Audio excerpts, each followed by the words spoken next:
Hello everyone, how are you all? Yes, it's that time of the year again where the examination is over and we are going to review? No. Analyze? No. Discuss the solutions in detail for the examination, what you all saw in the examination hall. But I'm at my comfort sitting in a classroom with AC on, with my water bottle next to me with no pressure of time solving this. So, I would be very comfortable solving this, and I would keep that in mind that you are not really comfortable solving this paper in the examination hall. This is not going to be a review or an analysis of your paper of counting in the exam. This is going to be a detailed solution video. So this will not just help those students who already wrote the examination to know what is the correct answer, how many marks are they going to get, will they pass this exam, can they start preparing for inter, or are they going to fail? Should they start preparing for foundation again before results? It is not just to help that category of students, but this is also to help those students who are going to write their examination in January 26, May 26, September 26 and onwards, so that we all know what is the clear message from ICI. Before the examination of September 2025, there were a lot of buzz around the market, in the market. Everyone saying expected questions, important questions, ABC analysis. In depreciation, you should be very clear with WDV and SLM. ICI told, take it. Some of your digits method. People told there's been only one instance where disposal method is asked, so it's rarely asked. Category C, not important. Take it. Right, disposal method. BRS is usually question number 3 or 4. Take it. They've changed the question number. BRS, it will be usually simple question. No, they made it a complicated one with amended cash book. And purchase book and this subsidiary books kind of questions are less important or not important like usual. I think maybe the pattern is there of one question from subsidiary books that did come. But lot of parts of this question paper were quite unique from the usual trend. They broke the trend. They gave it differently. They made it slightly more spiced up. And I call this paper, like I told you some time ago, it's not difficult, but it's a quite unique paper. A wake up call for all of us to get away from this expected question, paper trend analysis, ABC analysis, and do the syllabus 100%. Be ready for anything that can come your way from the entire syllabus. And hug your question paper in the examination and let it, what to say, take you forward to enter on the result day. So why waste time? Let's begin the analysis of the solutions. Sorry, detailed discussion of the solutions. So let's begin with question number 1A, which is on true or false. We need to tell whether the statement given is true or false with reasons. Like usual, same 6 sub questions, 2 marks each, 12 marks. Let's begin. Materiality depends only upon the amount. They made a very harsh statement, and not upon the size of the business, nature, and level of information. They made it quite easy, giving you both sides of this coin. So the answer is false. Materiality does not only depend upon the amount, it also depends upon the size of the business. It also depends upon the nature of the information and level of information. To tell in short, this one is from the accounting concepts. Materiality basically means any item which can impact the decision making of the user is material. If it does not affect the decision making of the user, it is immaterial. A piece of information, if available to the user, if is going to take this decision, and if that same information is not given, then you might not have taken this decision, you might have taken that decision. That change in the decision making that happens is because of this vital piece of information. That vital piece of information which can make a person take decision is material, and the answer to this is false. Materiality doesn't only depend upon the amount, it depends upon business, size, nature, level, and several other aspects. You can see materiality doesn't depend only on the amount, it depends upon the size, nature, and level, and if it affects the decision making of the user, then it is material. See the next one. While preparing income and expenditure account as per accrual system. Oh, this one is on not for profit organization. The income and expenditure is considered in the period in which actual receipts and actual payments are made. Wrong. Actual receipts and actual payments are recorded in receipts and payment account. Income and expenditure account, which is prepared on accrual system, we record an income, we record an expense in the year in which it is incurred, expense in the year in which it is incurred, income in the year in which it is earned, irrespective of the fact whether it is received or not. I've earned interest income. I've not yet received it. I'll still write it in my income and expenditure as income, though it is not received. If it is received, it will be receipt. If it is not received, it will become accrued interest income. Expense. I've incurred some expense by way of rent. Whether I pay it or I don't pay it, it will still appear in my income and expenditure side. If I pay, it is payment on receipts and payment. If I don't pay, it will be outstanding rental expense, a liability in the balance sheet. So again, this statement is false. See, false. In preparation of income and expenditure, expenses and incomes are recorded when they are incurred. Expense when it is incurred and income when it is earned. Receipts and payment account will include actual receipts and actual payments. I hope you got this. Then let's go to third one. Profit sharing ratio. This is on partnership. And capital contribution ratio need not be same. Yeah, true. Capital ratio is very distinct from profit sharing ratio. In fact, in the absence of partnership deed, as per section 13 of Partnership Act 1932, we will assume the profit sharing to be equal irrespective of capital. Let's say I and you enter into partnership. I contribute 2 lakhs, you contribute 1 lakh. If we don't have partnership deed, we have to end up sharing the profits equally. Can I say my profit, my capital is 2 times yours? We need to share the profit in 2:1 ratio? I can. To do that, we both have to enter into one partnership deed and I would have to mention. Only if mentioned, the profit sharing ratio can be in the capital ratio. But there is no condition that the profit sharing ratio should be capital ratio. There is no such condition. Can be, there's nothing like should be. So they're telling profit sharing ratio and capital contribution ratio need not be same. The answer is true. They can be different. They can be same, but they need not be same. Then let's go to fourth one. Depreciation is not provided in financial year when the entity incurs loss. See, depreciation is an above line item.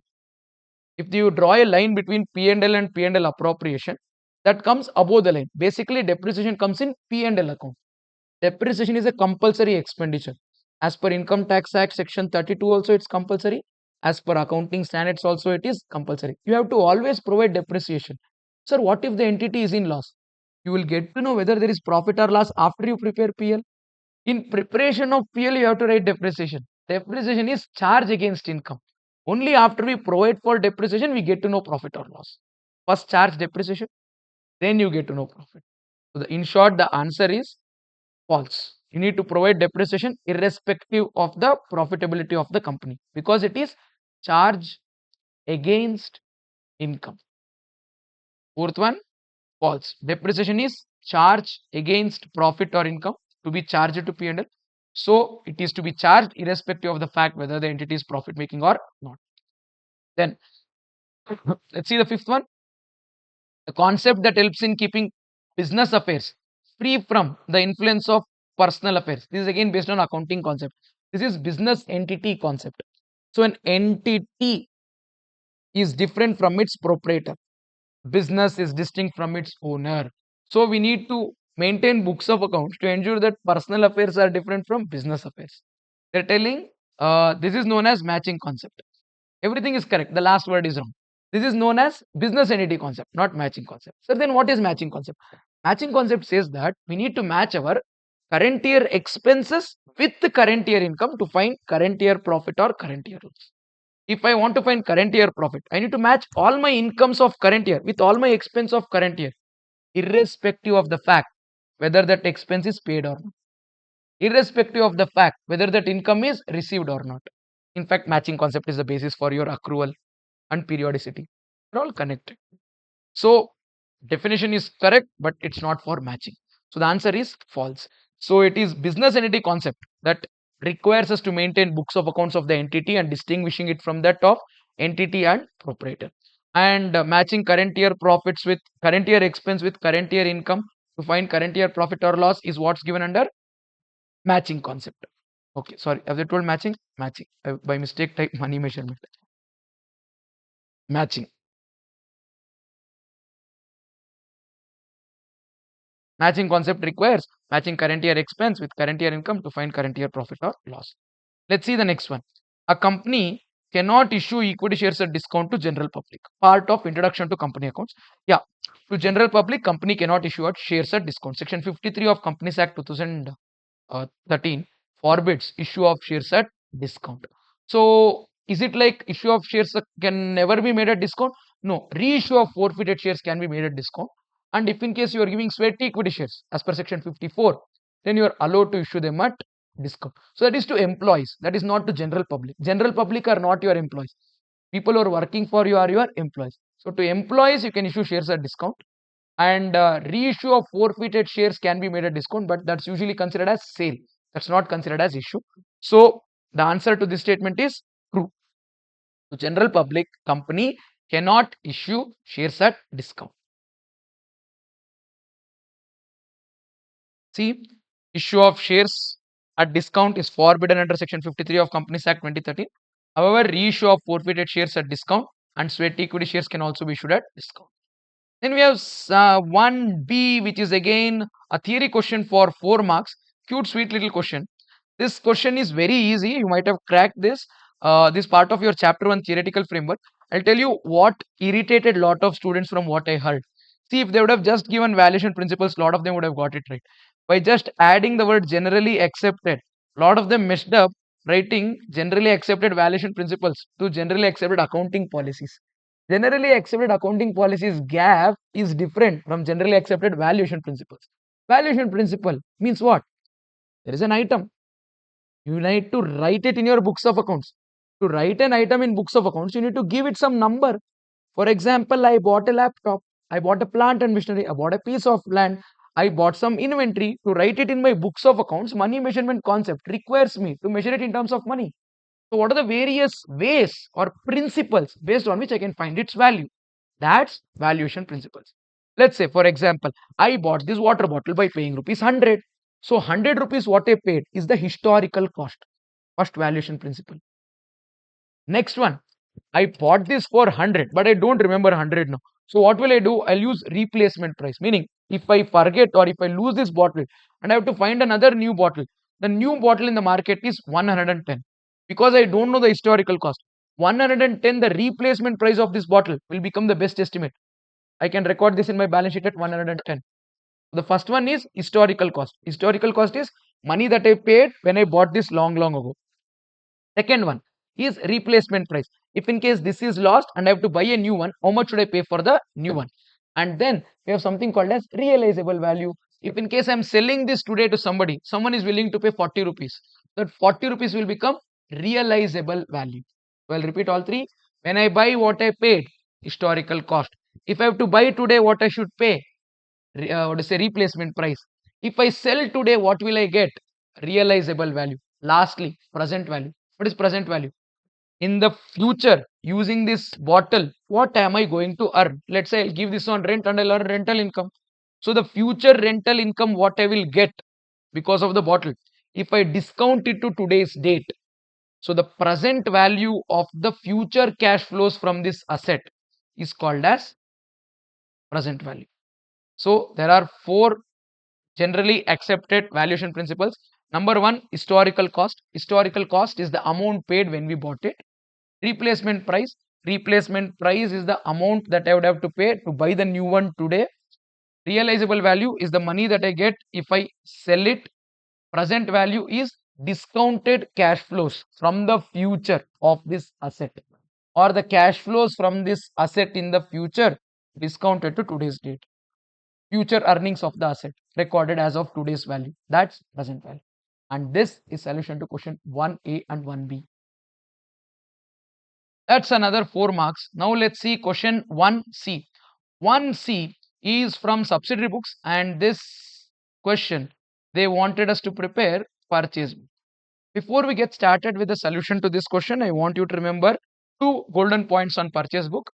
To record a transaction in purchase book, it has to go through 2 checks. Number 1, it should be credit purchase.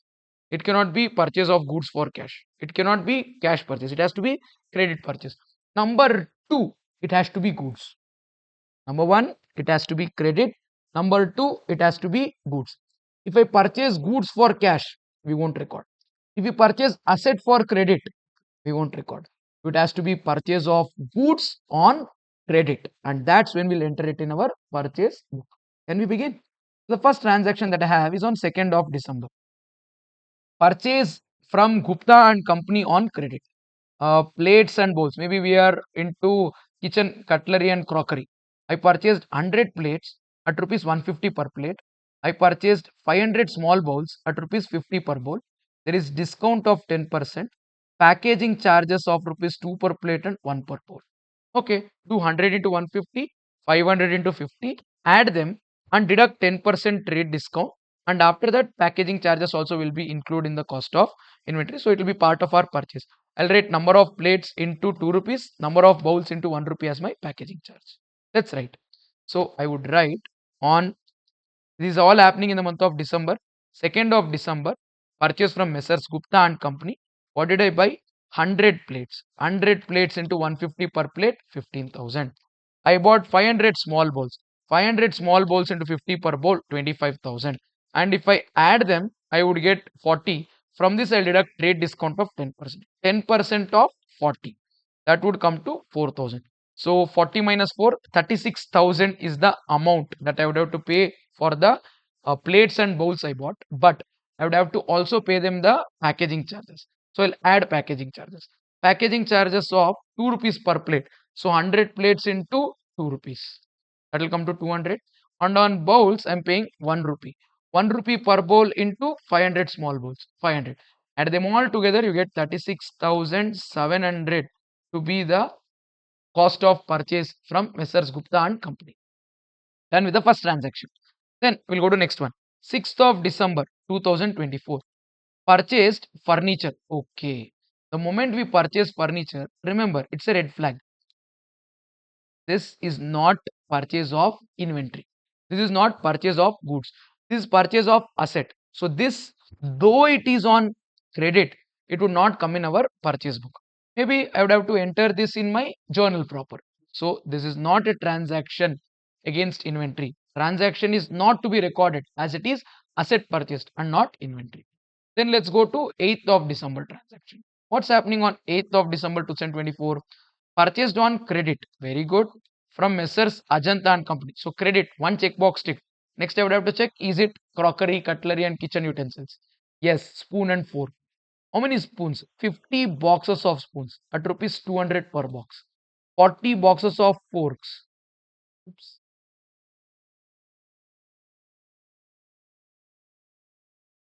40 boxes of forks at rupees 250 per box. So take 50 into 200, 40 into 250. From the total, I would have to deduct 8% as trade discount. I'll do that. So come on, let's do. This transaction is happening on 8th of December from Messrs. Ajanta and Company. 50 boxes of spoon into 200 per box. That comes to 10,000. And 40 boxes of forks into 250 per box. That comes to 10,000. 20. I deduct trade discount at 8%. Am I right? 8% of 20 is 1,600. Once I deduct that, I will get 18,400 as the purchase price of my inventory. Got the 8th December transaction. Then let's go to 15th December. Purchased but for cash. Red flag. It might be inventory, but it is bought for cash. So this will appear in your cash book as payment. It won't appear in our purchase book. Like I mentioned, to record a transaction in purchase book, it has to be inventory. It has to be on credit. 27th December. What's the transaction on 27th December? Purchased 1 dozen cookers at rupees 750 each from Mrs. Verma on credit. Okay, I would write 15th of what to say, December transaction. We would not write it. What is the reason why we won't write it? Purchased for cash. So transaction is not to be recorded as it is inventory purchased but for cash, or inventory purchased for cash. Because it is inventory purchased for cash, we are not going to record it as a part of our purchase. I hope you all understood the 15th one. Then 27th one, purchased 1 dozen cookers. So let's write it. 27th, purchased 1 dozen cookers from Mrs. Verma. So when they say 750, there is a small confusion here. Is it 750 for 1 dozen, or is it 750 for 1 cooker? They just mentioned the word each. What does each represent here? Dozen or cooker? See, I don't know what institute is trying to tell with this, but I know how much a cooker costs. I don't really think you will get 12 cookers for 750 rupees. I think the pricing what they've kept for spoons, fork, plate, bowl and all, if you keep that in mind, cooker can't be cheaper than that. If you are going to get 1 dozen, meaning 12 cookers for 750, that will be those cookers what kids used to play. Like 3 or 4 year old kids have this kitchen setup where they act like they're cooking something. That cooker, you get 12 of those cookers for 750. But otherwise, a normal one, each cooker will cost 750. So I'm going by my common sense and practical skill. And I also know 1 dozen is 12 units. So we purchased 1 dozen. 1 dozen into 12 cookers per dozen into 750. And this is purchased on credit. And this is part of our kitchen utensils and our inventory. 9,000 will be part of my inventory. They have not given anything relating to trade discount and it's on credit. And 27th December transaction done. What else do I have? That's it. So once I write this, if I take the total, 4 marks have been pocketed. 36,700 plus 18,400 plus 9,000. Total is not mandatory, but it's good to write. 64,100 will end up becoming your total purchases to be recorded in our purchase book and later posted to our purchase account. Let's now start with solution to question 2A of our September 25 paper. This question 2A is on the topic of depreciation, one that took a lot of students off the hook and one that troubled a lot of them. I think many of them would have skipped this. I think that was a good deal to skip because the amount of computation that they should do on working, you should do know. 8 marks is too less. I'm not telling this is difficult, but I truly believe too much to do for 8 marks. That much to agree. And it's not the first time they've asked a question like this that's based on disposal based accounting. It's been asked in the past, but what's making this question stand out from the previous time they've asked this question is instead of asking WDV method, they've asked you to do sum of year digits method. That's the only difference. Otherwise, that's not much of a thing. Yeah, there's one more last thing. There is change in the useful life of the asset, changing the method of depreciation from sum of year digits to SLM. I really loved the question personally. No comments on how you felt in the exam. I understand. Would have been taken little bit by surprise by looking at a question like this. But with good presence of mind, very comfortably doable question. If you expect to do this question in 16 minutes, 15 minutes, I agree it's not possible. But we can take 20-25, very easily doable. Let me start solving this question. From the following details of machinery held by a firm, M1, M2, M3, three machines details have been given. They've given the date on which we purchased this, the purchase value, useful life as well as scrap value. The firm uses sum of year digits method to charge depreciation and maintains a separate account for it. Very good. So basically they want us to do disposal based accounting. They want us to do depreciation account separate and provision for depreciation account separate. Come to the end, prepare machinery account, provision for depreciation account, machinery disposal account, which is to be prepared for the year ending 24 and year ending 25. So we should do 23, 24, 24, 25. Only 2 years are relevant. 2023, 24, 2024, 25. Fine. And this is the interesting piece of information. Observe this. 1st of April 2024, machine 1 became obsolete and it is disposed. On the same date, estimated useful life of M2 machine is reassessed to be 3 years. So it was much more than 3. Now it is reassessed to be 3 and 10,000 scrap value. So we will change the method of depreciation also there for this machinery too. I am eager to see how the institute will give when their suggested answers are printed, because I believe by the language of the question, the method of depreciation will change from sum of year digits to straight line. If in case they will continue to do sum of year digits method, reassess the value and then do, then the answer will be slightly different. However, that's my disclaimer because I'm solving this much before suggested answers are actually released by the institute. Fine, let's begin solving this. We'll do one cute working note before we go. But what is being asked is machinery account, provision for depreciation account, and disposal account. But I won't be able to solve them straight. I'll do detailed working notes. Only then I'll go to that. And to recall, how do we compute depreciation under sum of year digits method? We'll take cost minus scrap value, multiply that with remaining useful life at the beginning of the year divided by sum of year digits. Sum of year digits is n plus 1 into n divided by 2. N plus 1 into n only. What is n? N is useful life in years. That's the way to go. Machinery number 1. 1/4/2020 is when I bought it. Okay. 2021 is our first year. And they've told useful life then is 8 years. Can I say at the beginning it was 8 years of useful life and the asset was bought for 11 lakh, scrap value is 20. So how do I find depreciation under sum of year digits method? 11 lakh minus 20,000 into 8 by sum of year digits. Sum of year digits, like I mentioned, is n plus 1 into n divided by 2, n plus 1 into n, that is n into n plus 1, whatever. 8 into 8 plus 1 divided by 2. 8 plus 1, 9. And 9 8s are 72. 72 divided by 2, 36. So 36 will become denominator. If I have to find depreciation for 2021, I would have to do 11 lakh rupees minus 20,000, that is 10 lakh 80, multiplied by 8 divided by 36. I have to do 11 lakh minus 20 into 8 by 36, which comes to 2 lakh 40. And if I have to do second year depreciation at the beginning of the year 2021, that is as on 1/4/2021, remaining useful life will be 7 years. So I have to do depreciation as 11 lakh minus 20 into 7 by 36, which will give us 2 lakh 10. And I should continue to do this because I'm doing ledger for year 23 24 and 24 25. So I need it till 31st of March 25. Next year 2022-23 will be, the remaining useful life will be 6 years. So I should do 11 lakh minus 20,000 into 6 by 36, which will be 1 lakh 80. So the successive years depreciation difference will be same in sum of year digits. If you would have found it for first year, second year, third year, fourth year, depreciation would have become simpler. So I would take this courage to say sum of year digits method depreciation is much easier than WDV depreciation. But it is slightly unexpected from your end to see this question in the exam, so you would have found it difficult. Otherwise, this is easier. See, year 1 to year 2, 30,000 difference. Year 2 to year 3 difference is again 30. And next year, I don't even have to do computation. Do 180 minus 30. 150 will be depreciation. So easier. Under WDV, you would have to write opening, depreciation, closing, on the closing, percentage. Woo.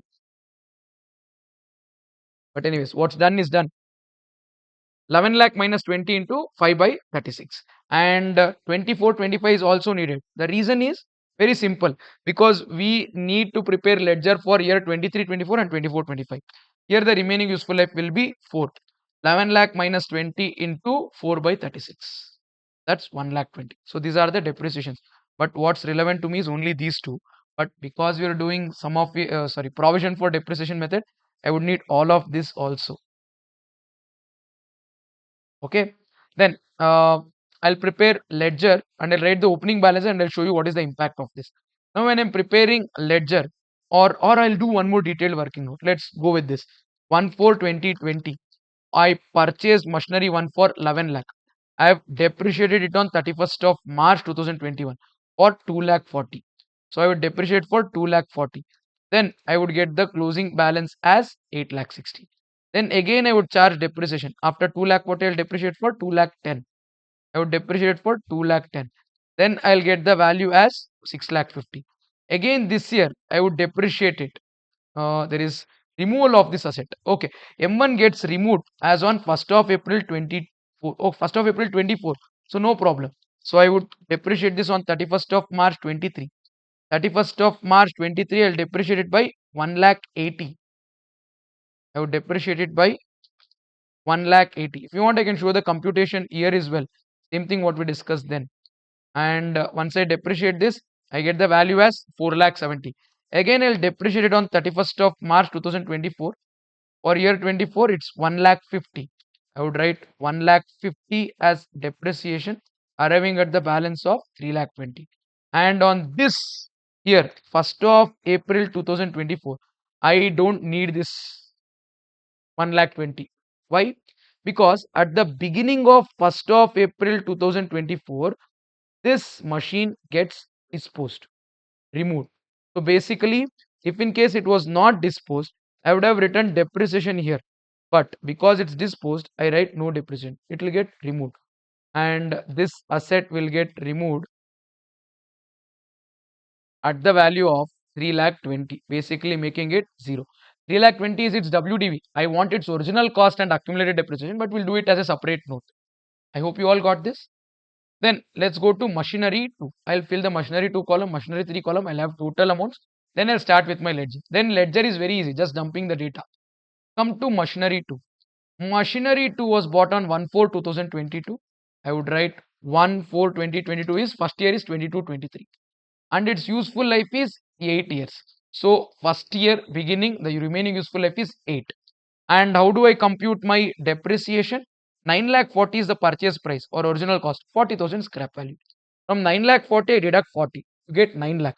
9 lakh will be multiplied by 8 remaining useful life at the beginning. And I would have to do the same thing. Yeah, 8 plus 1 into 8 divided by 2, which comes to same 36. So I would have to do what is the cost? 940 minus 40 into 8 by 36, which gives me 2 lakh as depreciation for year 1. And 23, 24. 1 second. Is this all right? 9 lakh 40 minus 40 into 8 by 36. Perfect. So in year 2, the remaining useful life will be 7. Then the depreciation is computed as 9 lakh 40 minus 40 into 7 by 36, which gives me 1 lakh 75. Here the difference is 25. And I don't have to tell you, next year when the remaining useful life is 6, it will be 2 lakh and 1 lakh 75,000 difference of 25. If I deduct from 1 lakh 75, I get 1 lakh 50. But you can check 9 lakh 40 minus 40 into 6 by 36. This is depreciation for M2. I've done it only till 25. I can do it for 26, 25, 26, 26, 27, but not needed. We're doing ledger only for these 2 years. When did I buy? 1st of April 22. So in my big working note, 1st of April 22, I would write purchase of a machine for 9 lakh 40. And how much depreciation for first year? 2 lakh, 1 lakh 75, 1 lakh 50. Here I'll depreciate by 2 lakh, it will become 7 lakh 40. I'll depreciate by 1 lakh 75. If you want, I can write the computation. Then I'll get 5 lakh 65. Then at the end of there, I'll depreciate this by 1 lakh 85. Is that right?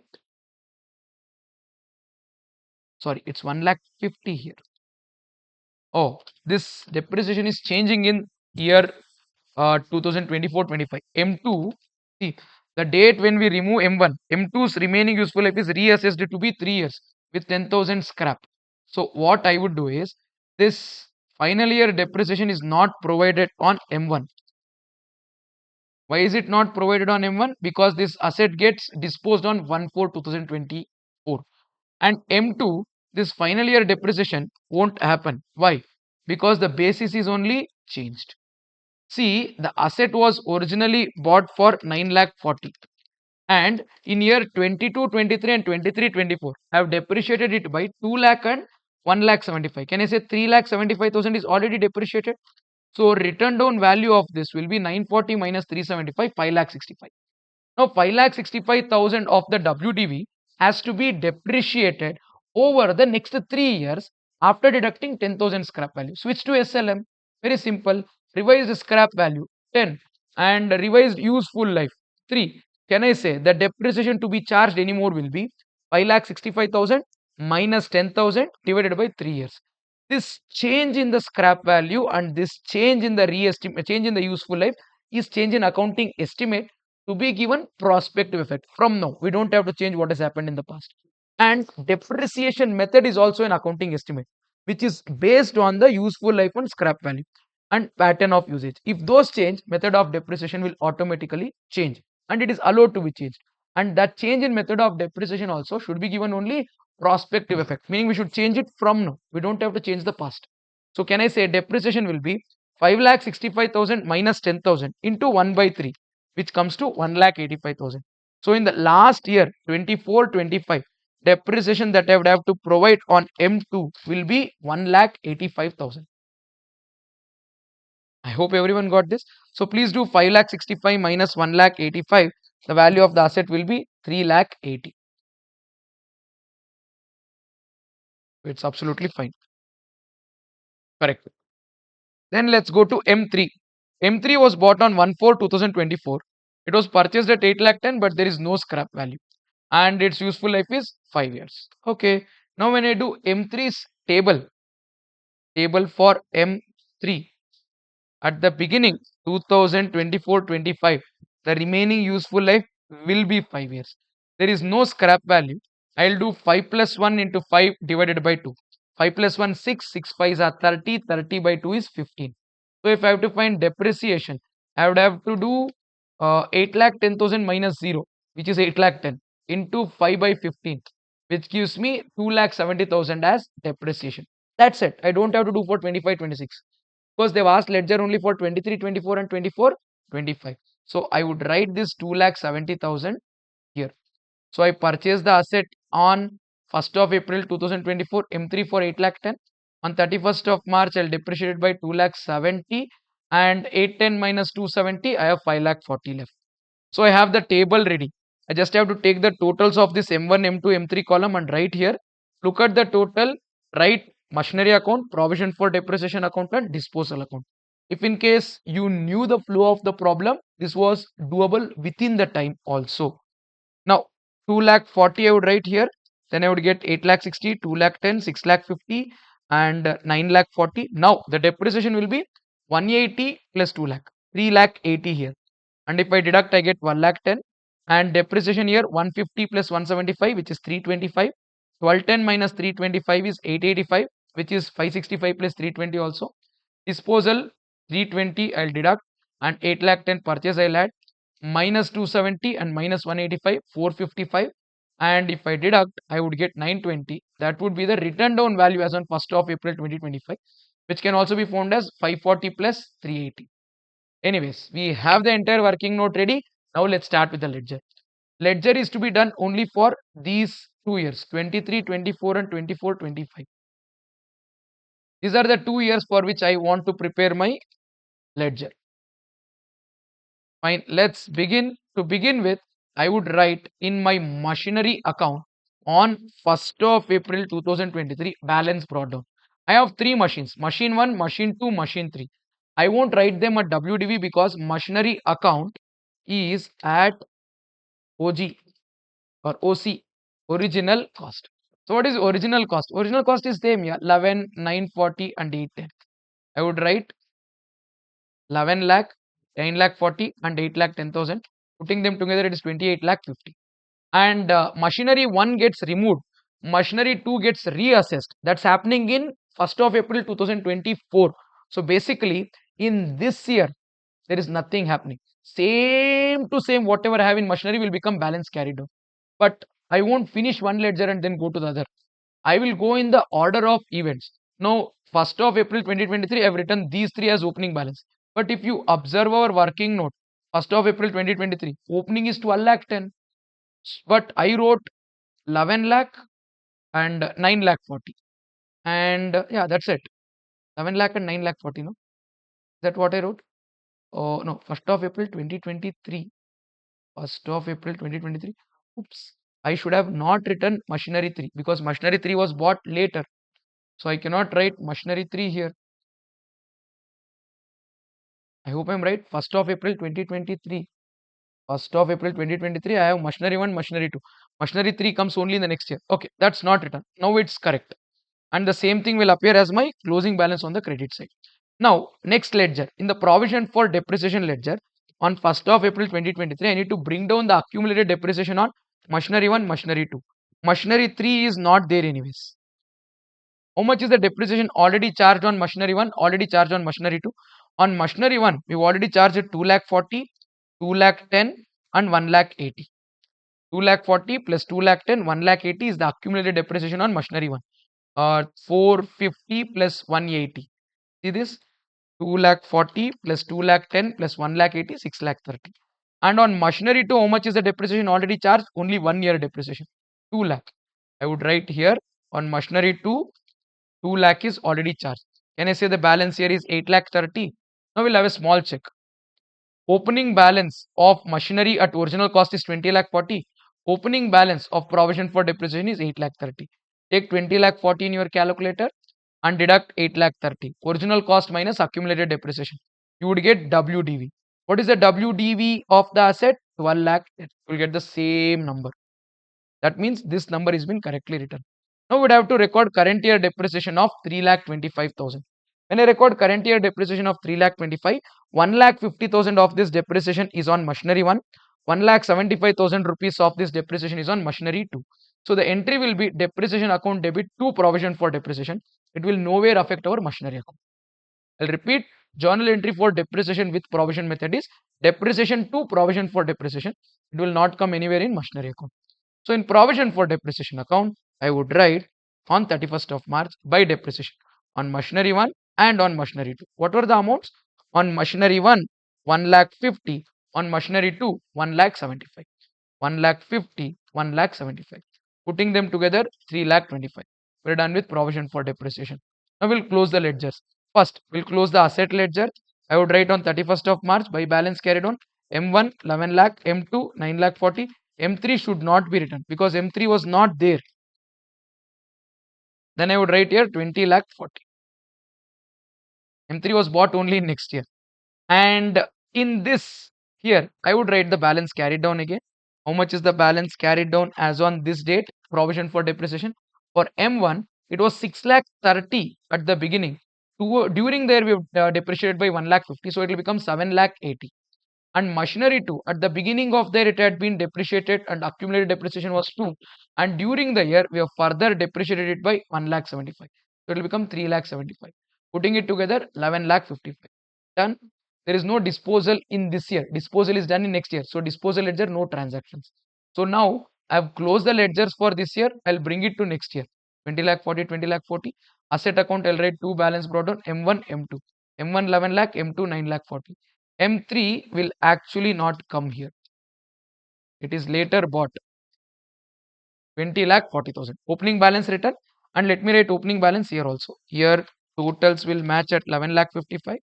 I would write balance brought down M1, M2, 7 lakh 80, 3 lakh 75, together 11 lakh 55. What is happening in 2024-25? 24-25, that first asset gets disposed. M2 will get disposed. So when M2 gets disposed, from my original cost based machinery account, I will remove on 1st of April 2024. No depreciation also needed. I'll remove the asset. So asset has to be credited. I'll write on the credit side by disposal. M1 of 11 lakh getting disposed, transferred. And in machinery account, I've written by disposal. So in disposal account on 1st of April 2024, I should write machinery worth 11 lakh has come.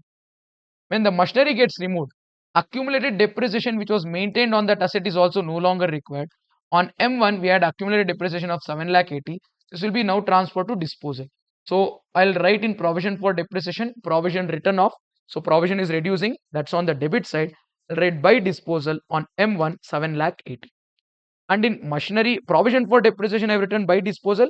In disposal account, I would write by provision for depreciation 7 lakh 80,000. I hope all of you understood. Now in the disposal account, I would have to write sale consideration received, and difference between them will be profit or loss. What is the entry for sale? Cash account debit to disposal account. So what is the entry for sale? Cash to disposal. It was disposed or it was sold for 1 lakh 34. So I'll write here by bank 1 lakh 34. Now take the total here. 11 lakh is the higher amount. I'll write 11 here, and if you deduct, you will get 1 lakh 86,000 as your loss on sale of the asset. Loss on disposal. So in disposal, I've written by P&L. In P&L, I'll write debit side to loss on disposal of M2 or machinery 1 lakh 86,000. Disposal account closed. And in fact, from here the problem is nothing much left. Next year we need to provide depreciation on M2 1 lakh 85 new depreciation, and M3 has been purchased, recorded. So here we're done with this disposal. Now record the new machine purchased 8 lakh 10. New machine purchased 8 lakh 10. I'll write in my machinery account. This is my machinery account. 1/4/2024, same date. I would write to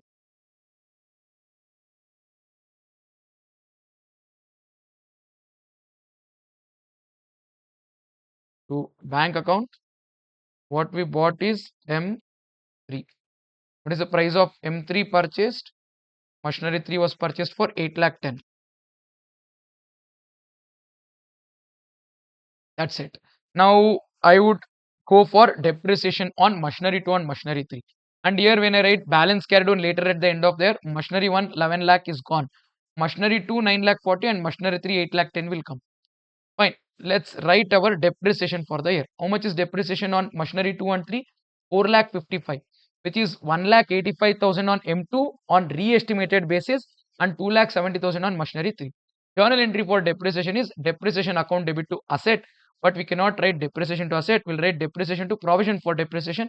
So in provision for depreciation account, I'll write by depreciation on M2 and M3, 1 lakh 85 and 2 lakh 70, 4 lakh 55 total. And once this depreciation is done, then we'd have to just close the ledgers. Let me close my machinery account by writing here 31st of March 2025 by balance carried down M2 9 lakh 40, M3 8 lakh 10, together 17 lakh 50. If you check the totals will match at 28 lakh 50. Machinery account closed. Then I'll come to provision for depreciation ledger. The total year is higher. I would write the total as 16 lakh 10, and from 16 lakh 10 I would write balance carried down. On machinery 1 there is no accumulated depreciation. 780 was credit, 780 is removed. On machinery 2 we had 3 lakh 75. I'll add 1 lakh 85 and make it 5 lakh 60. And on machinery 3 I would write new depreciation of 2 lakh 70. Putting them together 8 lakh 30, the ledger will tally. Provision for depreciation ledger is closed. Original cost machinery account is closed. And anyways, our disposal account is anyways closed after removal of that M1 and recording loss on the removal of M1. And this is answer to depreciation question on sum of your digits method with change in useful life and a change in scrap value of machinery M2 in the last year.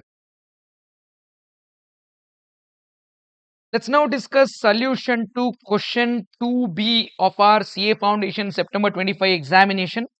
This is asked in the place of the usual rectification of errors question. And again, one which would have taken slightly by surprise because people were expecting a genuine rectification of errors question, but they made this question as record or rectify. Meaning, if in case they have not recorded it, if there is no error, you tell us what is the journal entry. If in case they have recorded it incorrectly, then tell us what is the rectification entry. Good one. Not very difficult to do. Some questions are looking quite unique, but those transactions, the same thing is there in our own ICA study material only issued. So, good, doable one. Let's start. 12 marks for this. Pass the journal entries to record or rectify the following transactions in the books of Mr. Dutt. Suspense account may be used. So, they have not told the stage of there. They have not told it is after final accounts. They have not told it is before trial balance. They're telling if need, no, you use. So, basically, I'm assuming that these are after trial balance, before final accounts. Begin. Sale of goods to Mahesh at a list price of 1 lakh 80. So 1 lakh 80 is not the final price. In the menu or in the price list, we've quoted 1 lakh 80 and we are giving him 10% trade discount. So out of 1 lakh 80, if we give him 10% discount, it's 18,000. So basically, we're selling it to him at 1 lakh 62,000. Out of the amount to due, basically 1 lakh 62, 50% is received, not in cash. They're told out of that 50%, two-third is by check and the balance is by cash. Wow. We should do the amount received multiplied by 2 by 3.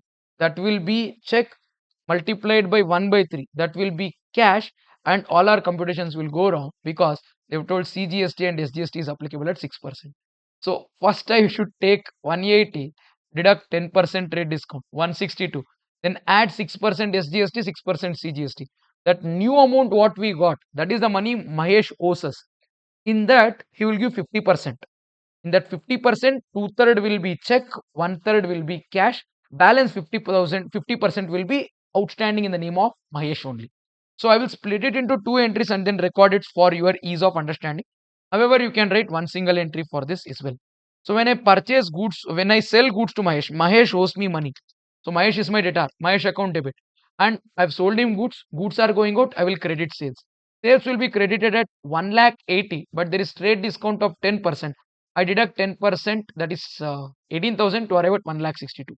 I would have debited Mahesh by 1 lakh 62 if not for GST. So GST is applicable on this transaction. I'm collecting the tax from Mahesh and I'll pay it to CBDT on his, GST department on Mahesh's behalf. So I need to collect 6% SGST, 6% CGST on 1 lakh 62 and it will be credit. Output CGST 162 into 6%, 9,720. Output SGST 1,62,000 into 6%, 9,720. The amount that I should collect from Mahesh is 1,62,000 plus 9,720 plus 9,720. That is 18,000, 19,440. If I add, it turns out to be 181,440. This money, what my sundry debtor Mahesh owes me, is not going to pay full of it. He paid 50% of it. 50% of 181 440, but is not paying full 50% in cash. 2/3 of it by check, 1/3 of it by cash. So I would credit Mahesh account, not for full amount, but for 181 440 into 50%, which turns out to be 90,720. Of this 90,720, 2/3 I'll receive it by check. I will debit it to bank. 1/3 I'll receive it by cash. I'll debit it to cash. And balance 90,720 will be there in Mahesh account only.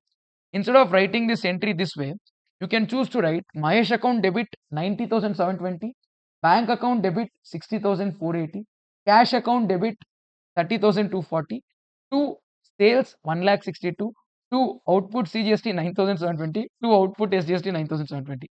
I'll tell you what is the alternative way of writing this entry. If in case you have written only one single entry for this in the exam, it would look somewhat like this.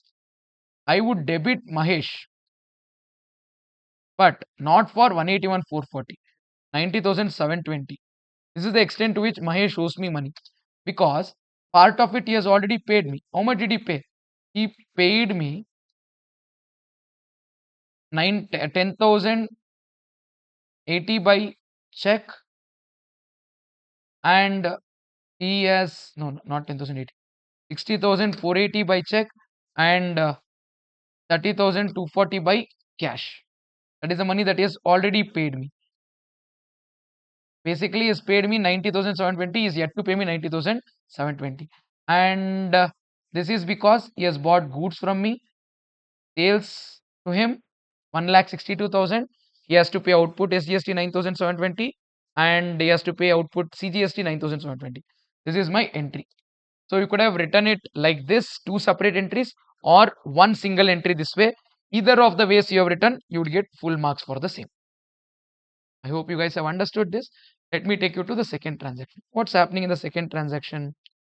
One of the debtor is the customer who owes money to me, Mr. X. So Mr. X is my customer. I have sold goods to Mr. X. Mr. X has to pay me money. Has agreed to pay his dues. He is supposed to pay me 3,000. He's agreed to pay. Not to me, but to Mr. C, who is a creditor of Mr. Dutt. I am Mr. Dutt. I have sold goods to X. X has to pay me 3,000. And I have purchased goods from C. I have to pay C 3,000. So X is my customer, C is my supplier. I am Dutt. X is my customer, C is my supplier. I have to collect 3,000 from X and I have to pay 3,000 to C. So instead of me collecting 3,000 from X and paying to C, my customer Mr. X is my debtor. He directly paid the money to Mr. C, my creditor. So what's happening in this transaction? My debtor has paid money to my creditor. My debtor balance decreases because he paid money. My creditor balance decreases because he has already received money. So Mr. X and Mr. C, debtor and creditor, both will decrease. And when the debtor is decreasing, asset decreasing, credit. When the creditor is decreasing, liability decreasing, debit. The journal entry is Mr. C, the creditor is decreasing by 3,000 debit. Mr. X, the debtor is decreasing credit by 3,000, and being creditor paid by debtor recorded is my transaction. I hope you all got this second one. Now let's go to third one. Employees had been given inventory having selling price of rupees 1 lakh. So I have given employees some inventory whose selling price is 1 lakh, but I have not sold it to my employees. Yeah, I have given it. So I cannot give it and then expect selling price from them. I can expect only cost. So I would have to be writing the entry at cost price, not at selling price. Ignore 1 lakh, consider 75,000. First point for you all to note. Second one, this is not sales. Inventory is going out, but I cannot credit sales. I would have to credit purchases because this is decrease in purchase. And this is given on the eve of Deepavali as gift. I can write it as salary or I can write it as miscellaneous expenditure. Let's wait and see what they'll give in suggested answer. Either of it should be fine. And SGST and CGST is applicable at 6% each. Okay. I need to reverse the CGST and SGST input that I would have previously taken. When I would have purchased, I would have taken input SGST, input CGST. I would have to reverse it now. So what will I do? I can debit salary, or I think it's not fair to debit salary. I think the answer should be miscellaneous expenditure. The reason why I'm saying it's miscellaneous expenditure is if you debit salary, then it means that to this extent you would not give him salary later. You're giving it to him as gift. So it's not bad to debit miscellaneous expense. But let's wait and see what would they give. I think either of it written, the answer mark should have been given. I would credit purchases. How much of purchases? Nominal value, sorry, cost of the goods, which is 75. I would not debit 75 because when I purchase this inventory, I would have written purchase account debit, input CGST account debit, input SGST account debit to creditor. I can't take that credit anymore because goods have been issued to our employees free of cost as gift. So I need to reverse that input CGST and input SGST on 75,000, not on 1 lakh at 6%. 75,000 into 6%, 4,500. Another 75,000 into again 6%, 4,500. Together 75 plus 9, 84,000 should be debited either to salary or to miscellaneous expenses. Got it? Good. Let's go to fourth one. What's happening in the fourth case? Sale of rupees 2,500 has been made to Mr. Kamal Kumar. When you sell goods to Mr. Kamal Kumar, entry will be Kamal Kumar account debit to sales has been debited to Messrs. Kamala Rani. Oh, what did you do? You sold goods to Kamal Kumar. You should write Kamal Kumar to sales. You already wrote Kamala Rani debit to sales. They have not told anything about credit, so I am assuming credit is correct and sales has been correctly credited. That's the right way. So the rectification is very simple. We were supposed to debit Kamal. We have not debited. We will debit now. We were not supposed to debit Kamla. We have wrongly debited Kamla. So we will credit Kamla. Okay, na Kamla. Kamal Kumar account will be debited by 2,500 because it is the account that should have been debited, but it is not debited. Kamla Rani was incorrectly debited, which will be now credited by 2,500. By that we finish our fourth one. Let's proceed to next one. What's there after this fourth one? Fifth one. Second hand machinery was purchased and its overhauling charges paid rupees 15,000. So when you buy a second hand machinery and get it overhauled before you start utilizing it, such overall repair expenditure, whatever is there, it should be capitalized by adding it to the cost of the machine.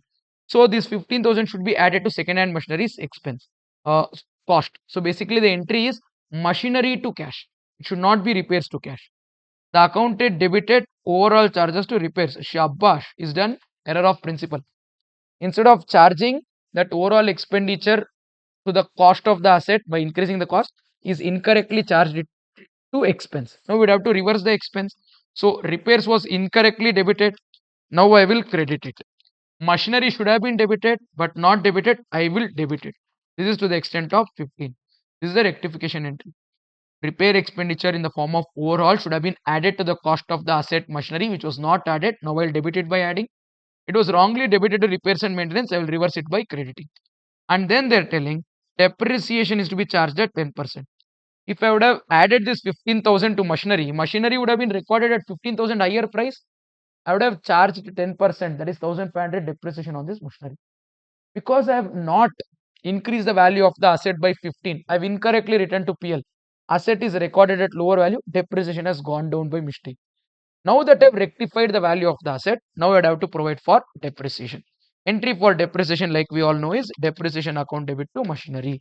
How much? Same, 1,500, which is 15,000 into 10%. I have written it as two separate entries. You can actually write one single entry. Instead of recognizing machinery at 15 and then depreciating it by 1,500. Instead, recognize machinery at 15,000 minus 1,500, 13,500. Book depreciation expense of 1,500. Previously incorrectly recorded repair expense will be now reversed to the extent of 15,000. So you can either write these two entries or you can choose to write this one single entry. Either ways, the answer is absolutely correct. We're done with 5 of these record come rectify cases. Let's go to 6th one. Purchase of rupees 151 from Mr. X was entered in purchase day book as 15.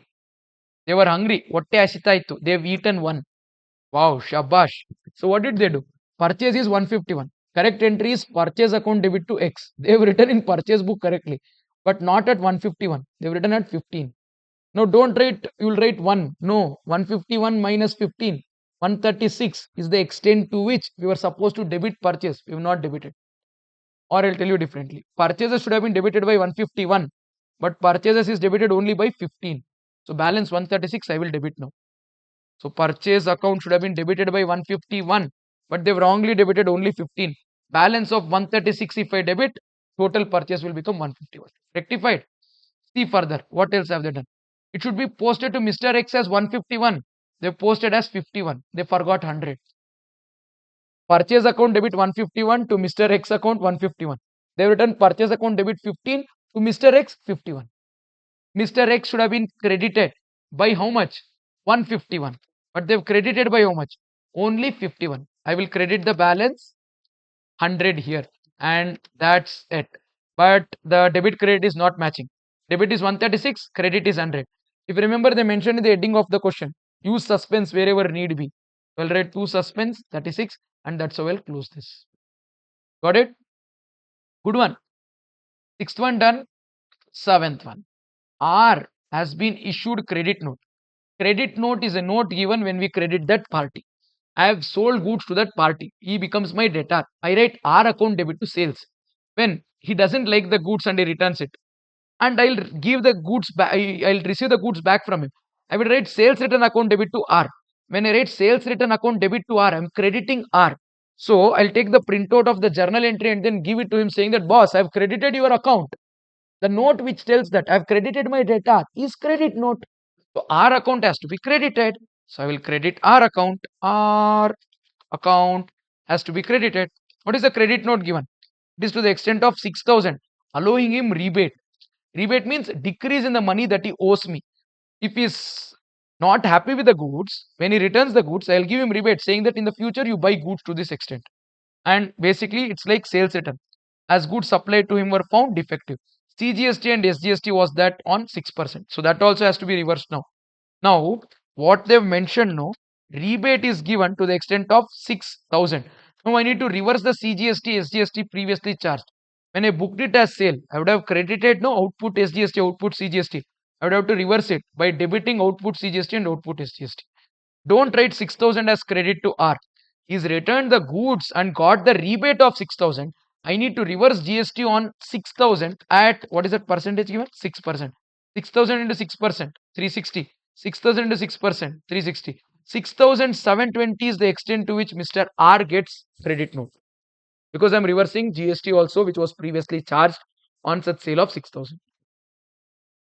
I hope you're getting it. Then after this seventh one, this is again a similar question is there in our study material on journals. S was also given a credit note, 2,000 for making prompt payment. Oh, this is like discount. S made prompt payment, so we gave discount. So this has to be again debited, but this will be not debited to rebate. It is discount allowed account. How much discount did we allow? 2,000. And discount is given to whom? S.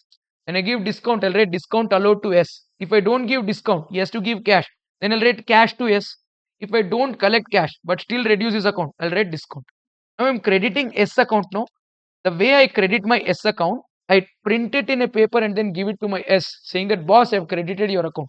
That makes it credit note. Previously, when I recorded sale, I would have recorded sale for a higher amount. So I would have charged GST on that. Now, when I reverse, because he is making the payment promptly and give him discount, the previously recorded output CGST and SGST has to be reversed. I think this is how this should be. However, I am giving you a disclaimer. I am solving this well before the suggested answers are released by the institute. No one would have, I think this would, fingers crossed. I'm just telling it. I'm not very sure, but I can tell this that this might be the first video on YouTube where they've discussed all the solutions to September 25 paper in detail. No review, no analysis, no like half cooked answer and then tell this might be the answer. You multiply this with this. I'm thinking so. Correct me if I'm wrong. I know you will give me galis in comments, but I'm not sure when I'm recording this, so I'm telling you this.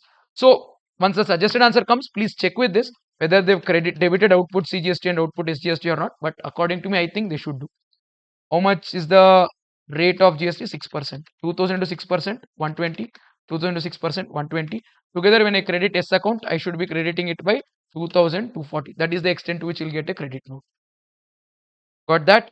So we're done with seventh one and we're done with ninth one. Now let's see ninth one. Sorry, seventh one and eighth one, ninth one. An accrual. Accrual is basically outstanding of telephone charges 2538 has been completely omitted. There is 2538 rupees of expense. They should have paid it. They have not paid it. It is outstanding and it is omitted. When it is paid, expense is entry is expense account debit to cash. When it is not paid, expense account debit, we won't credit cash, we'll credit outstanding expense. Entry is expense account debit to outstanding expense or telephone charges account debit to outstanding telephone charges account. This entry has been not passed. So there is no wrong entry, there is no reversal of wrong entry. Right entry is the entry that I should pass. So I would write the entry as telephone charges account debit to outstanding telephone charges. This is to the extent of 2538. Done with ninth one. Now let's see 10th one. A check of rupees 25,390 issued to Mr. C. Das, shown under trade payables. So I have given check to Mr. C. Das, my supplier from whom I purchased goods. Entry is C. Das account debit to bank towards his due has been wrongly debited to purchase. Oops. I should have debited C. Das. I have given money to C. Das. So C. Das was little busy talking to Leo Das and then he was checking, are you Leo Das or not? Are you Leo Das or not? He was getting confused. And instead of writing C. Das account debit, you incorrectly wrote purchase account debit. You should have not written purchases, but you wrongly debited purchases. Maybe if you go sit in a cafe and have a sip of coffee in Leo Das cafe, then you might correct this entry. Purchases was wrongly debited. It will be now credited by 25,390. You gave check to C Das. You should have debited C Das. You have not debited. Now we will debit C Das 25,390 and this is the entry. Why are we not reversing input CGST and SGST? The reason is pretty simple. They have not told that GST is applicable on this transaction or this specific purchase that's been recorded. So I'm not reversing. However, let's wait and see if the institute will assume 6% and then reverse. I think they should not, because wherever GST is applicable in that transaction, they mentioned the rate. So I have not done this. So this is the entry for 2B, that is journal cum rectification of errors question.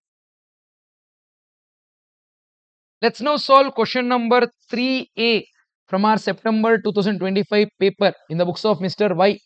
They've asked us to do trading and P&L account. So this is a question on incomplete records. Looked very similar to final accounts of sole proprietor, but yeah, this turns out to be a question on incomplete records. Conversion of single entry to double entry. They have asked us to prepare trading P&L as well as balance sheet. There are a lot of items with lot of adjustments and some data is also given. Not very big, decent size question. Can we begin? Let's start. So creditors, they have given opening and closing balance of creditors. Opening 6,30,800, closing 4,96,000. I'll open one creditors ledger, and in my creditors ledger, I would write by balance brought down 6,30,800 to balance carried down 4,96,000. And I would write this 6,30,800 in my opening balance sheet, 4,96,000 in my closing balance sheet. Opening balance sheet will help me find opening capital to be posted and to closing balance sheet, and closing balance sheet anyways has to be prepared. It's been asked. So in my opening balance sheet, that is balance sheet as on 31st of March 2024, let me write creditors 6,30,800. And similarly, in the balance sheet as on 31st of March 2025, I'll write creditors 4,96,000. Done. And next, I'll go to expenses outstanding. There is outstanding expense. I'll open ledger. I would write 24,000 opening and 13,200 closing. And I would post this to respective balance sheet also. In the closing balance sheet, outstanding expenses will be 13,200. And in the opening balance sheet, expenses outstanding will be 24,000. 24 and 13,200. That's perfect. And I'll open the expenses outstanding ledger. Because it's a liability, I'll write opening on the credit side. By balance brought down 24 to balance carried down 13,200. I think we're done with posting the expenses balance. Then I'll come to fixed assets. Fixed assets will include machinery. 4,64,400 is opening. 481,600 is closing. Let me open fixed assets ledger. Opening balance 4,64,400. Closing balance 4,81,600. And 464,400 and 481,600 will go to balance sheets also. In my closing balance sheet, this is opening balance sheet. I would write fixed assets including machinery 464,400. And in my closing balance sheet, fixed assets including machinery 481,600. Correctly posted. Then I have with me stock in hand. Opening stock 321,600, closing stock 444,800. We will not prepare stock account, but it will go to our trading account.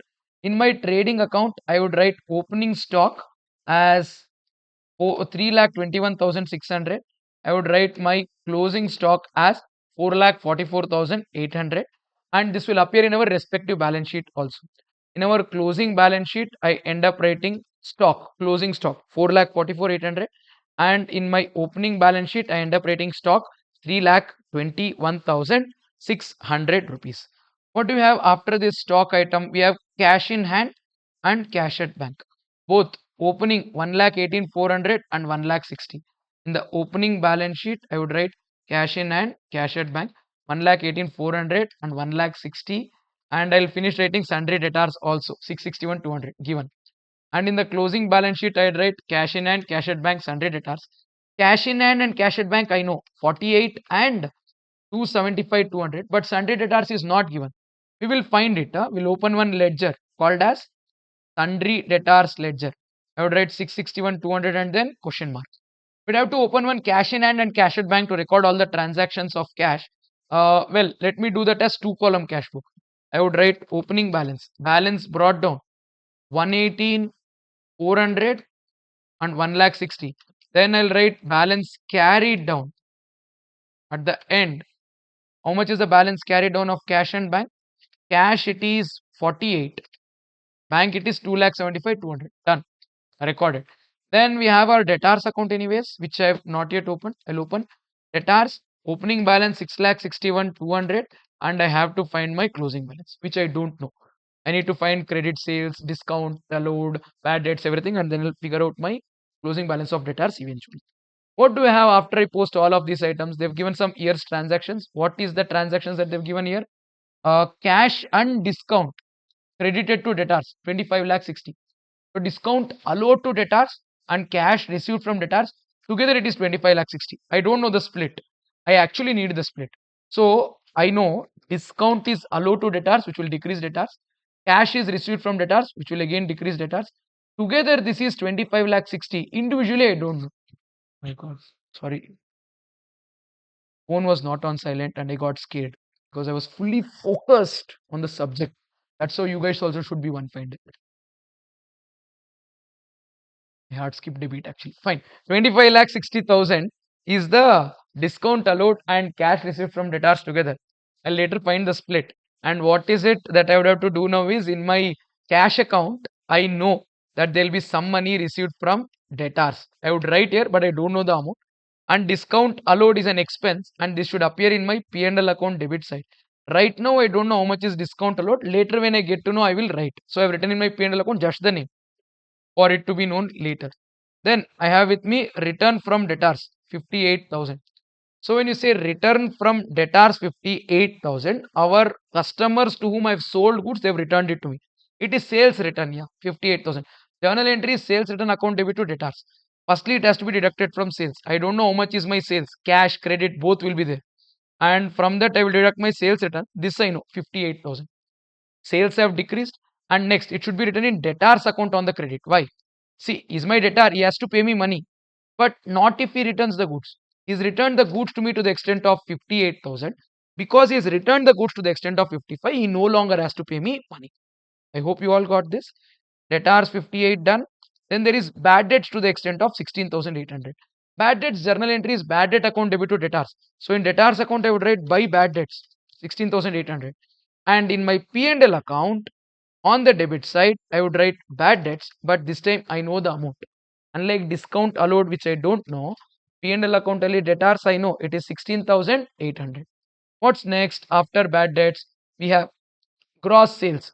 Both cash and credit together is 28,72,400.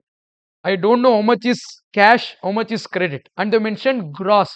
Gross is not net. Net means after deducting sales return. Gross means before deducting sales return. So this is not what will appear on the outer column of trading account. This is what will appear in the inner column of trading account as cash sale and credit sale together. But I actually need how much is cash sale, how much is credit sale separately. If not, I can't close my cash account, I can't close my debtors account. So cash sale, credit sale together, 28,72,400. Maybe I'll find credit sales here. I'll put that to my debtors account and then find my closing debtors as balancing figure there. But we'll eventually close it. Don't worry. So right now 28,72, 400. Then discount allowed by creditors is 28. My suppliers have given me discount of 28,000. This is discount received income. So in my P&L, I would write discount received as income to the extent of 28,000. And journal entry is income. No, creditors discount received. Yeah, creditors account debit to discount received. So in creditors account, I will write 2 discount received. How much? 28,000. And later this gets transferred to P&L. So discount received account debit to P&L. Journal entry is creditors account debit to discount received account debit to P&L. Here I have written debit and I have written it as income in my P&L account credit side. What's after 28,000? Then next. Looks very difficult if in case you are not used to, but this is a very simple question. Returns to creditors 16,000. So my suppliers, I have returned goods back to them. My suppliers are my, like, from people from whom I purchase. No, when I return goods to them, it will become purchase return. Journal entry is purchases the goods come in, purchase return the good go out. So it is creditors account debit to purchase return account. So in creditors I'll write here to purchase return 16,000. I don't have to pay money to the extent of 16. It will reduce. And in purchases I would have to deduct in trading. Trading, I don't know how much is purchase. Purchase can be cash, credit, both. I don't know how much, but from there I'll deduct purchase return of 16. This is what I know. I hope you all got it. Then after that we have capital introduced by check 3 lakh 40. So 3 lakh 40,000 rupees. The proprietor brings it back to the business, brings it to the business. So bank balance will increase, bank account debit. Capital will increase, credit. Journal entry is bank account debit to capital. In the balance sheet, closing balance sheet, I don't know opening capital. That will come from opening balance sheet. To this I'll add additional capital of 3 lakh 40. What is mentioned now? And bank balance will increase in our cash and bank account, whatever is here. I would write here 2 capital. In the bank column, I'll write 3 lakh 40. I hope everybody understood this. Then we have with me collection from debtors deposited into bank after receiving cash 25 lakh. So I can very confidently tell my debtors have paid me 25 lakh rupees. First I received it in cash and then I deposited it into bank. So when I receive it from my debtors, journal entry is cash account debit to debtors. In cash account, I'll write 2 debtors 25 lakh. And in debtors account, I would write cash is 25 lakh. Now I know. My debtors paid me cash of 25. Cash and discount together was 25 lakh 60. So discount becomes 60. So I would write discount as 60 and this discount would appear in my P&L account. Debit side, discount allowed 60. Peace. One item solved. But we are not done with this transaction yet. My debtors gave me 25 lakh. I have written cash 25 here. In cash account, I wrote debit side 25 lakh. Correct. This is sent to bank. So bank balance will increase by 25 lakh. So here I'll write two cash. Bank account debit to cash. And in cash account, I should write by bank. No. So 25 lakh increased in cash column. And it is sent to bank. 25 lakh goes out of cash column. So debit cash 25 lakh, credit cash 25 lakh. Cash gone. It goes into bank. So bank balance will increase by 25 lakh. I hope everybody got this. Next, what exactly do we have? After that, we have cash purchases of 41,200. Hey, don't tell her cash purchase means, sir, how can you purchase cash? How much is 100 rupees? Uncle, 100 rupees cash is 100 rupees cash, 100 rupees. Oh, 100 rupees cash, 100 rupees. 200 rupees cash is 2. It's not like we're buying cash, yeah. Goods have been purchased for cash. I hope you got it. So these cash purchases will appear in our cash account on the credit side. I would write here buy purchases on cash 41,200. 41 is mentioned. And in my trading account, I would write here cash purchase 41,200. I don't know credit purchase. Maybe I'll find my credit purchase in my creditors account. Wait for it. What do we have after?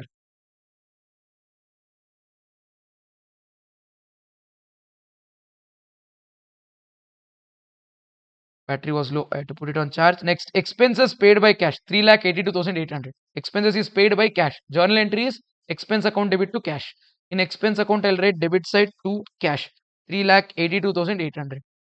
expense is paid. And in cash account, I'll write by expense, 3,82,800. Done. Next, I have with me drawings by check. Drawings will reduce capital and it will reduce my bank balance by 17,200. So in the bank column, I'll write credit side by drawings 17,200 and it will eventually reduce my capital also. In my balance sheet, below the capital, I'll write less drawings 17,200 rupees. Next, machinery acquired by check 1,27,200. Machinery is in acquired by check. Entry is machinery account debit to bank. So in my machinery account, fixed asset account, I would write debit side to bank 1,27,200. And in my bank account, I would write credit side by machinery purchased 1,27,200. Bank balance decreased, machinery account balance increased. Then cash is deposited into bank 2 lakh.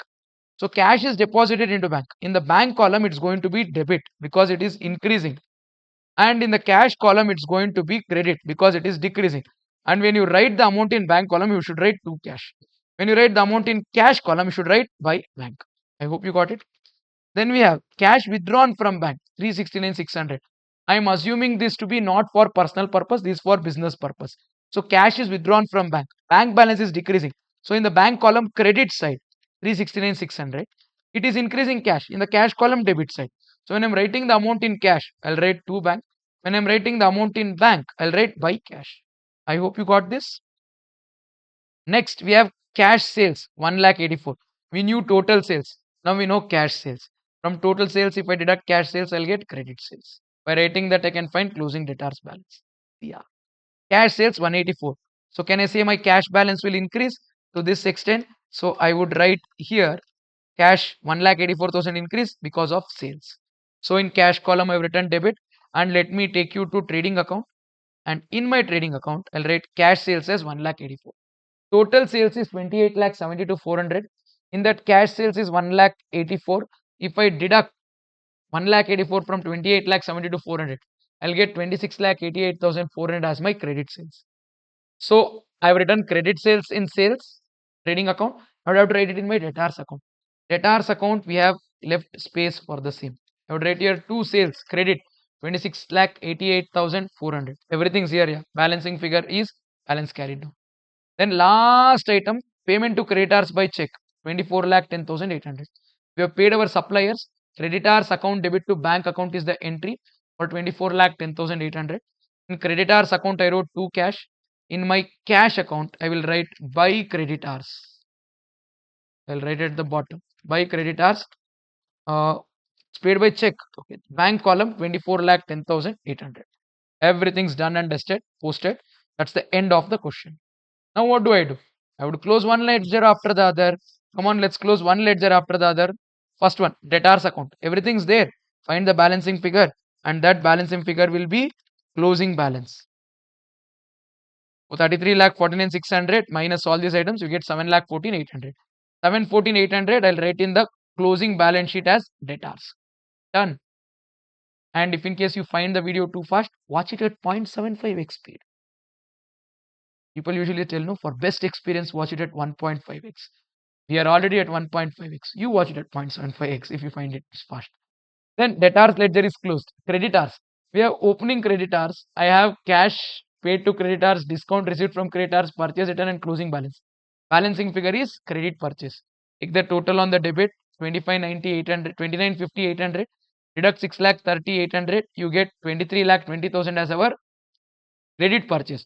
This will go to my trading account. 23,20,000. I have written cash purchase, credit purchase was missing. Now I'll post 2320. Do 2320 plus 41,200, making it total purchase. Deduct 16,000, you will get total purchases as 23,45,200.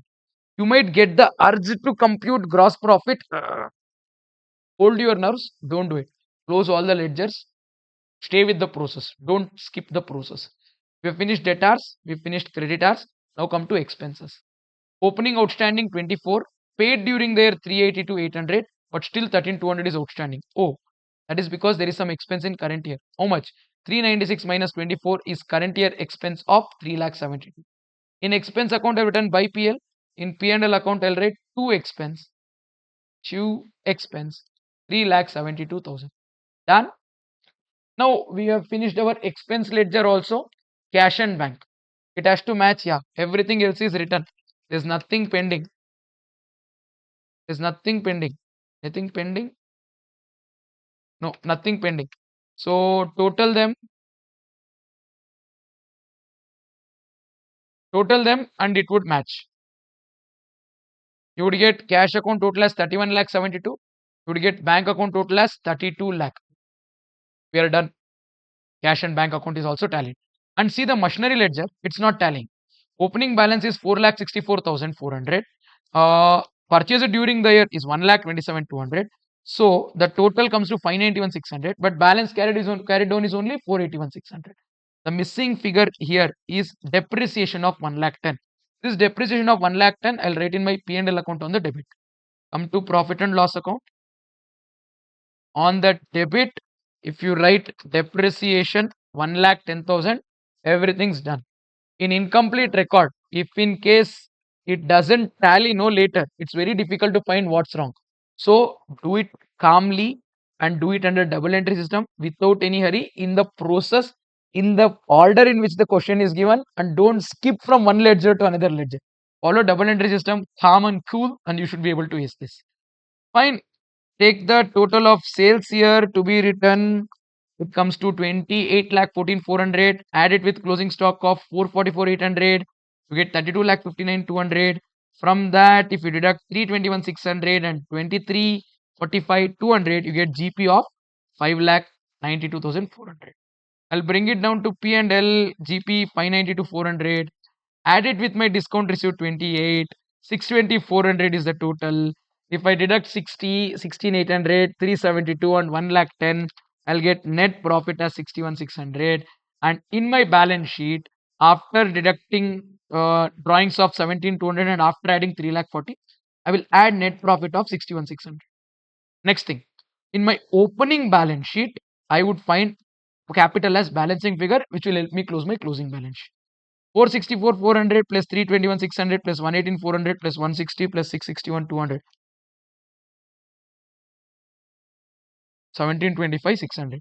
Right? 1725,600 and deduct 630,824. You'll get opening capital as 10,70,800. This 10,70,800 you write here, add 340 minus 17,200, add 61,600. Tada! You get 1455,200. Total on the balance sheet.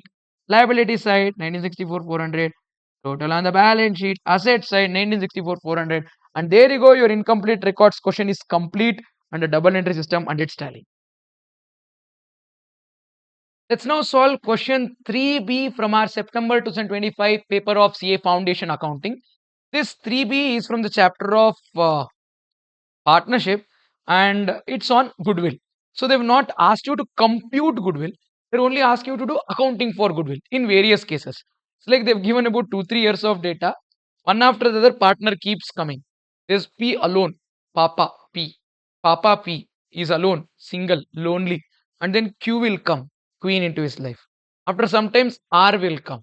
After sometimes S will come. And then sometimes T will come and R will go. So in different case, every time when someone's coming, no, before that the company or the entity partnership has grown little. There is some goodwill increase. And when the new partner comes, he has to contribute for that goodwill, for the sacrifice made by the existing partners. How much goodwill should the new partner bring? How much goodwill will belong to the old partners? Whom to debit, whom to credit? They've asked all of this in the form of journal entry. Let's begin. Mr. P was carrying on a business. On 1st of April 2023, he admitted Q as a partner, giving how much? 1/4 profit. So 1/4 will belong to Q. So 1/4, if it belongs to Q, it means out of one cake, it's cut into 4 parts. One out of the 4 pieces will go to Q. So the remaining 3 out of the 4 pieces will remain with P only. And on this date, goodwill is agreed to be 24,000. They've asked journal entries at each case. See, all these arrangements were there. You are required to show working of goodwill and to pass the required journal entry. So let's not read the full question and then confuse ourselves. We've read little, we'll write entry for that little. Then we'll read little, then we'll write entry for that little. Personally, I feel this 8 marks was lottery. Very easy. But quite unique from the usual set of questions. There is no agreement between ICA and you know that you'll read last 3 attempts papers or follow some analysis and we'll give you question like that only. But if you remember our AQ in the class, we've done something similar to this. That goodwill computation. Same thing, you'd have to do 3 times. That's it. 8 marks they won't give just like that. No. Sumne kodtare 8 marks. Huh? Observe. So first, we should like raising the goodwill. We credit it to old partner in old profit sharing ratio. Old partner means only one guy over P. So credit 24,000 to P. So goodwill of 24,000 debit belongs to P credit. Now this will be shared between P and Q. So now when you write off goodwill, it should be written off to all the continuing partners in new ratio. So what is the new ratio between P and Q? Q is going to get 1/4. So 24,000 into 1 by 4 is what will belong to Q. So Q's capital will take 6,000 and put it to P. Or you can just write it like when we write off goodwill, Q's capital should be debited by 6. And then P's capital should be debited by 24,000 into 3 by 4, which is 18,000. When we raise the goodwill, entry is goodwill to partners. And when we write off the goodwill, entry is partners capital to goodwill.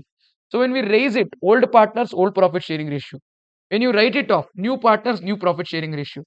Draw this table. Find the net difference. For the net difference, pass one single journal entry and we're done. So 24,000 credit, 18,000 debit. Difference has to be deduction. 24 minus 18, 6. And higher number is credit. I'll write 6,000 credit, 6,000 debit. So the journal entry is Q account should be debited by 6 and P account should be credited by 6. Q's capital account debit 6,000 to P's capital account 6,000. This is the adjustment for goodwill on admission of Q as a partner. First part done. Then we go to next part. And after this, are they quite? No, next year. I'll change the color. On 1st of July 2023, R was admitted as a partner. And when R was admitted as a partner, goodwill of the firm is agreed to be 40,000. And the new profit sharing ratio between P, Q and R is 3:1:1. What is the old profit sharing ratio between P and Q? It is 3:1. The new profit sharing ratio between P, Q and R is 3:1:1. Remember that? Now, I'll go to a new table to pass new journal entry when admission of R has happened. Previously, whatever goodwill is been there, that will be shared between old partners in old profit sharing ratio. Old partners P and Q. Old profit sharing ratio 3:1. So, goodwill of 40,000, I would write 40,000 into 3 by 4, 40,000 into 1 by 4. That comes to be 30,000 credit and 10,000 credit. And this has to be written off by debiting all the new partners in new profit sharing ratio. The new profit sharing ratio is 3:1:1. I'll write 40,000 into 3 by 5, 1 by 5, 1 by 5. 40,000 into 3 by 5, 1 by 5, 1 by 5 is 24,000 debit, 8,000 debit, 8,000 debit. So 8,000 debit and here 10 and 8, 2,000 credit. And here 30 and 24, 6,000 credit. So can I say the entry is R account debit to P to Q. R account debit 8,000 to P to Q. Let me write. R's capital account debit 8,000 to P's capital account 6,000 to Q's capital account 2,000. And this, my friends, is the accounting entry on admission of R as a partner. We're done with the second part. The question doesn't end here. There's still more left. I'll take blue color. On 1st of September 2023, S was also admitted as a partner. And then they valued goodwill as 72. They agreed to share the profits in the ratio PQRS 3:1:1:1. Previously PQR 3:1:1. Now it is PQRS 3:1:1:1. Fine. Let's do another table on admission of yes. First, goodwill is to be raised. Debit goodwill and credit all the old partners in old profit sharing ratio. When S is being admitted, old partners is PQR. Their profit sharing ratio is 3:1:1 and goodwill is 72,000. Am I right? Yeah. 72,000 into 3 by 5, 72,000 into 1 by 5, 72,000 into 1 by 5. Credit 43,200, 14,400, 14,400. This has to be written off. To write off, I'll debit partner's capital account and credit goodwill. So partner's capital account has to be debited in the new profit sharing ratio. New is 3:1:1:1. So 3 by 6, 72,000, 1 by 6, 1 by 6, 1 by 6. 3 by 6 will be half, yeah, 36,000 debit. Here it will be 12,000 debit, 12,000 debit, 12,000 debit. net difference will be Mr. S account should be debited by 12,000. R 14,412, 2,400 credit, and Q also same, and P will be 43,200 and 6,000. So it's basically 7,200 credit. The journal entry for the net difference will be S account debit 12,000 to P 7,200 to Q 2,400 to R 2,400. Shall we write it? I would say S capital account debit 12,000 to P to Q to R. P 7,200, Q 2,400, R 2,400. Ta-da! Done. This is the accounting entry on admission of S as a partner. And that's not over here. Then there is retirement of R and admission of T, which is going to happen together. Observe. On 1st of April 2024, R decided to retire and T was admitted as a partner. And the goodwill was agreed at 96,000. And what is the profit sharing ratio? PQST. Now agreed the profit sharing ratio to be 5 is to 4 is to 3 is to 4. What is the profit sharing ratio? 5 is to 4 is to 3 is to 4. Old profit sharing ratio 3 is to 1 is to 1 is to 1. So remember the order PQST. R will come in between. So first when you write off goodwill, the ratio is 3 is to 1 is to 1 is to 1. But that will be between PQRS and T is not involved. Goodwill amount is 96. 96,000 into 3 by 6, 1 by 6, 1 by 6, 1 by 6. Half of it, 48,000 credit, 16, 16, 16. Now, when this goodwill of 96,000 is to be written off, R will not be involved. It will be not involving R. It will be PQST. Ratio is 5 is to 4 is to 3 is to 4. 5 plus 4, 9, 9 plus 3, 12, 12 plus 4, 16. So it will be 5 by 16, 4 by 16. 3 by 16, 4 by 16. R is not involved. Identify the debit amount 30,000, 24,000, 18,000, 24,000. We have written this T 24,000 debit. Yes, 16 and 18, 2,000 debit. R 16,000 credit. Q 8,000 debit. And P 18,000 credit. So the journal entry is S account debit 2,000, T account debit 24,000, to P18 to Q8. Oh, sorry. Q account debit 8,000, S account debit 2,000, T account debit 24,000, to P 18,000 to R 16,000. Let's write debits. First debit Q 8,000, then debit S 2,000, then debit T 24,000, credit P by 18, credit R by 16. This is the entry. You can check the totals, it will match. And this has been asked for 8 marks here. I would say good one. All these agreements between goodwill have been not taken into account. We did this. 1st April 24, R retires and T admitted, and the partners decided to make goodwill entries in respect of goodwill without keeping the goodwill in books. So we should not use goodwill account when we write journal entries. We've done that and we're done. How many? 8 marks. So basically 2, 4, 6, 8. For every journal entry, they're allocating 2 marks. Good one to do. I would say it would have not taken much time to do if in case you have done something similar to this in the class. If you've conceptually done the chapter of partnership, if you've not just done last few exam questions, you've done structured way of goodwill, no, then this was a very easy nut to crack in the exam. Let's now start solving question number 4A from our September 2025 examination paper of accounting. This question 4A is from partnership, admission of a partner, and a similar question is there in our study material. There are 2 questions in the study material back to back. This is similar to the second question in the study material wherein they have not asked balance sheet if I am not wrong. The one before this they have asked balance sheet, but that is very less similar to this. So the question which is there in the ICA study module on in which they have not asked balance sheet is been given to the examination, slightly different numbers and expecting you also to do the balance sheet after admission. Let's start solving.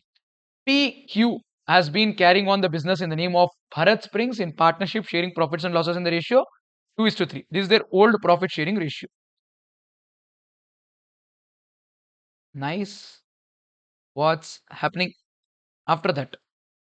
The balance sheet is being given, and later they've told on 1st of April they admitted R into partnership for 1/5 share. and R will bring 80,000 as share of capital. So this is the money that R will bring, and it doesn't bring his goodwill separately. He's unable to bring goodwill. So we'd have to adjust goodwill through capital account. Uh, we'd have to compute goodwill keeping our share in the profit and the capital contribution made by him. This is hidden goodwill problem. We've done an AQ also on this hidden goodwill computation, something very similar. Take that new partner's capital, reverse his ratio, and then multiply. You will get the total capital that should be there for the firm. Take other two old partners' capital with new partners' capital, deduct it from the total. The difference will become goodwill. That is the extent to which we need to adjust. Same, raise it like the previous question in the same paper, like how we did, credit it to old partners in old profit sharing ratio, debit it to new partners in new profit sharing ratio. Difference entry is the adjustment entry. Partners will not withdraw their share of capital or goodwill. That's the common adjustment. General reserve will be transferred to partners' capital. Again, they don't have to mention. We'll still do the same way. Provision is to be maintained on debtors at 2%. Creditors 1,440 is written back. Stock written down by 10%. Building is revalued. Plant is revalued. Furniture is revalued. But partners agree to keep the assets and liabilities at the same value. Meaning, we would have to do memorandum revaluation account. Assets and liabilities will appear as it is.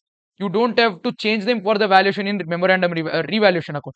You have to write them at the same value. So all this I don't have to make any star marking next to items in balance sheet. Same building, same plant, same machinery, same data, same bills receivable, same stock. Bank will change because a new partner will bring in additional capital. General reserve will go to capital. Creditors will not change. Bills payable will not change. Along with P and Q, we will also have R coming in. P and Q's capital will change for general reserve share, and then memorandum revaluation and revaluation adjustment and goodwill that will be attributable to them. That's it. A very simple question for 12 marks. Even if you've just done the module questions, you should be able to crack this one. And let's see. To begin with, let's start with the items in the balance sheet. We have capital, P and Q's capital. I won't finish one ledger and the start the other. I'll keep everything open. Revaluation open, partners capital open, balance sheet open. P's capital 80, Q's capital 1,60,000. So I would open my partner's capital account. I would write balance brought down P 80, Q 1,60,000. Then after P and Q's capital, I'll go to general reserve of 50,000. This is to be transferred to partners in old profit sharing ratio. Their PSR is 3 is to 2. Sorry, 2 is to 3. So 2 by 5, 3 by 5. 50,000 into 2 by 5, 20,000. 50,000 into 3 by 5, 30,000. Then after general reserve is transferred, creditors of 57,800. As it is, I'll write in my balance sheet. I'll not change anything. So do I have to keep it in inner column? Not needed. Why? Because we are going to do memorandum revaluation. Assets and liabilities will continue to be at the same value even after revaluation. So I've written 57,800. Then I have with me bills payable at 16,500. I would write bills payable at 16,500. Same. No change. Then after bills payable, I will go to building. Building 85,000. Okay. Building 85,000. I would write it in my balance sheet. Building 85. No change. Then plant 55. Plant 55. No change. Then furniture 26,700. No change. No revaluation. I'll write as it is. Same with debtors of 48. I'm assuming that provision also will be reversed in the process when they said they want to keep the assets and liabilities at the same value. So I'm doing this. However, if in case institute differs from their study material answer, then they might not reverse provision and provision might still come in the balance sheet. But if you check that study material answer, even the provision is reversed. So I'm doing the same thing here. 48 done. Bills receivable 11,600. I'll write bills receivable 11,600. And then we have stock 54,800 as it is stock 54,800. Then I have with me bank balance 83,200. Please don't write 83,200 as it is. Bank balance of 83,200 will be there in inner column. Why? When you admit that new partner R, he will bring in some capital. That capital will increase my bank balance. So I would have to keep it in inner column. Then after this balance sheet, let's read the adjustments. He comes in for 1/5 share. I just compute my basic partners profit sharing ratios here. R comes in for 1/4. Sorry, 1/5. R comes in for 1/5 share. When R comes in for 1/5 share, can I say previously before R comes, old ratio was 2 by 5 and 3 by 5 between P and Q. Now, we were cutting it into 5 pieces. P used to take 2, 3 used to Q used to take 3, together 5 pieces done. Now when R comes, out of 5 pieces, R will take 1. So what is left to P and Q together is 4 by 5. Now this 4 by 5 should be shared between P and Q in 2:3 ratio. So P will get 4 by 5 into 2 by 5. 4 2s are 8, 5 5s are 25, 8 by 25. And this is new ratio. This is admission. And Q gets 3 by 5 of 4 by 5. So I'll do 4 by 5 into 3 by 5. And Q will get 4 3s are 12, 12 by 25. So I can't write 8 is to 12 is to 1 as the ratio because R's part is written as 1 by 5. It has denominator of 5. Here these two have denominator of 25. So how do I convert denominator of 5 into 25? Multiply it by 5. If you give denominator 5, numerator also will ask. So please do 1 by 5 into 5 by 5. You will get 5 by 25. So can I say the new profit sharing ratio is 8 is to 12 is to 5. So the old profit sharing ratio 2 is to 3. New profit sharing ratio 8 is to 12 is to 5. This will be very handy in a lot of places. So I'll compute this first. Then what do I have with me? R will bring 80,000 as his share of capital. Now it's time to compute goodwill. Observe, P, Q and R, all of them are there. R brings for 1/5 share 80,000 as capital. Totally P and Q together 1 by 5, 4 by 5 and R is 1 by 5. Can I say as per PSR, R is bringing in 80,000 towards his capital. So can I say the total capital should be 80,000 into 5 by 1 making it 4 lakh. But what is the actual capital right now which is there? R 80, P and Q 80 and 160. So I would write 80 and 160. 80 plus 80, 160, 160 plus 160, 320. So 320 should have been the capital in the keeping the ratio in which R bought money. But 4 lakh is what we kept in mind when R got. Sorry, 3 lakh 20 is what is the existing capital. But the way in which the ratio was computed and we got money from R, capital should have been 4 lakh. So the difference of 80,000 is hidden goodwill. If R brings 80,000 for 1/5, capital should be 4 lakh, but capital is only 3 lakh 20. The difference of 80,000 is the hidden goodwill. I don't usually like doing it in formula, so I've done it in this way. This 80,000 should be raised. First, goodwill should be debited and credit old partners in old profit sharing ratio. Old is P and Q, 2 by 5 and 3 by 5. 80,000 into 2 by 5, 80,000 into 3 by 5. That will give them credit of 32 and 48. Now I should write it off. Debit new partners in new profit sharing ratio to write it off. 80,000 into 8 is to 12 is to 5. So 8 by 25, 12 by 25, 5 by 25. When you do that, you get 26,000, 25,600 debit, 38,400 debit, and 16,000 debit. So R's column will be 16,000 debit, Q column will be 9,600 credit, P column will be 6,400 credit. So the journal entry is R account debit 2P 2Q. So in R column, it should be debit of 16,000. Before that, I'll write the capital what R will bring 80,000. Then R account should be debited by 16,000 for goodwill. And P and Q should be credited by how much? 6,400 and 9,600 respectively. See here. 6,400 and 9,600 respectively. Done. When I'm crediting P and Q, it's because of R. So I'll write 2R. When I'm debiting R, it's because of P and Q. I'll write 2PQ. I'm done with goodwill adjustment here.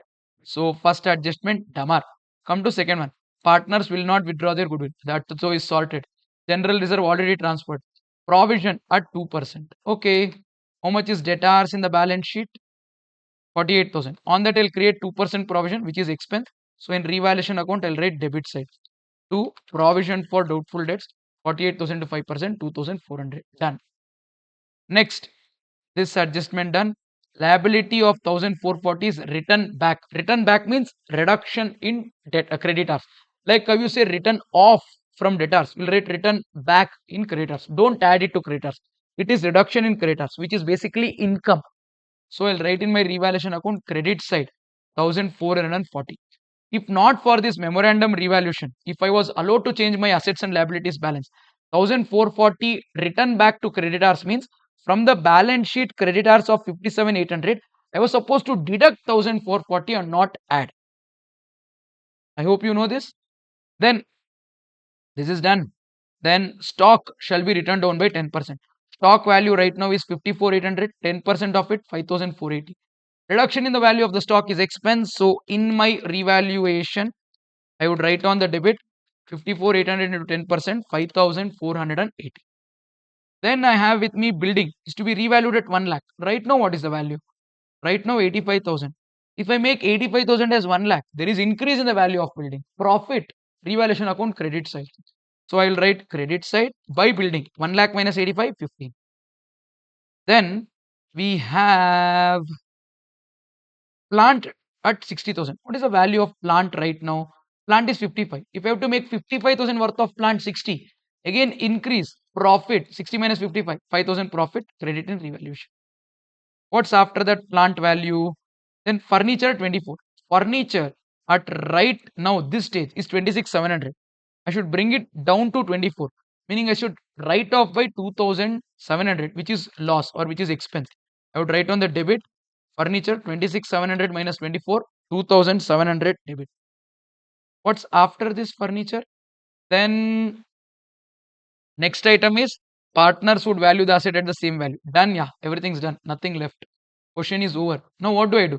Close memorandum revaluation. First close revaluation, reverse the impact on the assets and liabilities. They again find profit or loss, share it to new partners in new profit sharing ratio, close partners capital, write it to balance sheet, see it tally, and then say fine, take the totals here.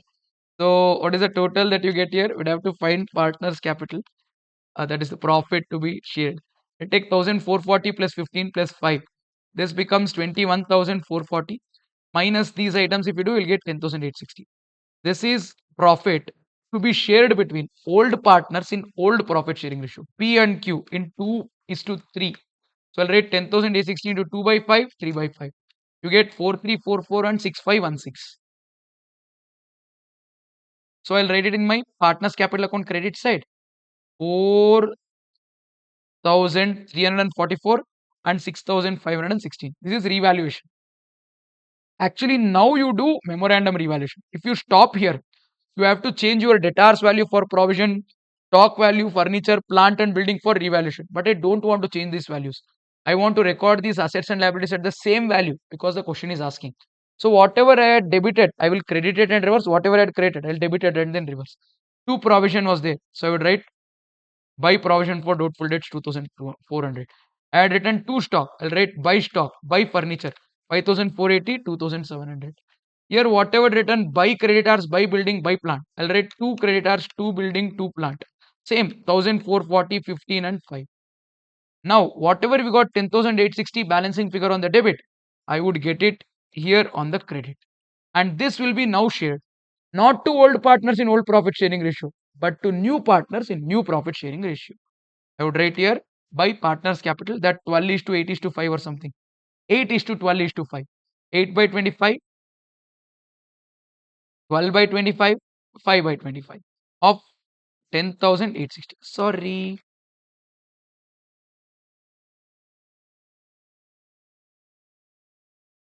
Ten thousand 860 into 12 by 25 into 5 by 25. When you do this, you get 3475, 5213 and 2172.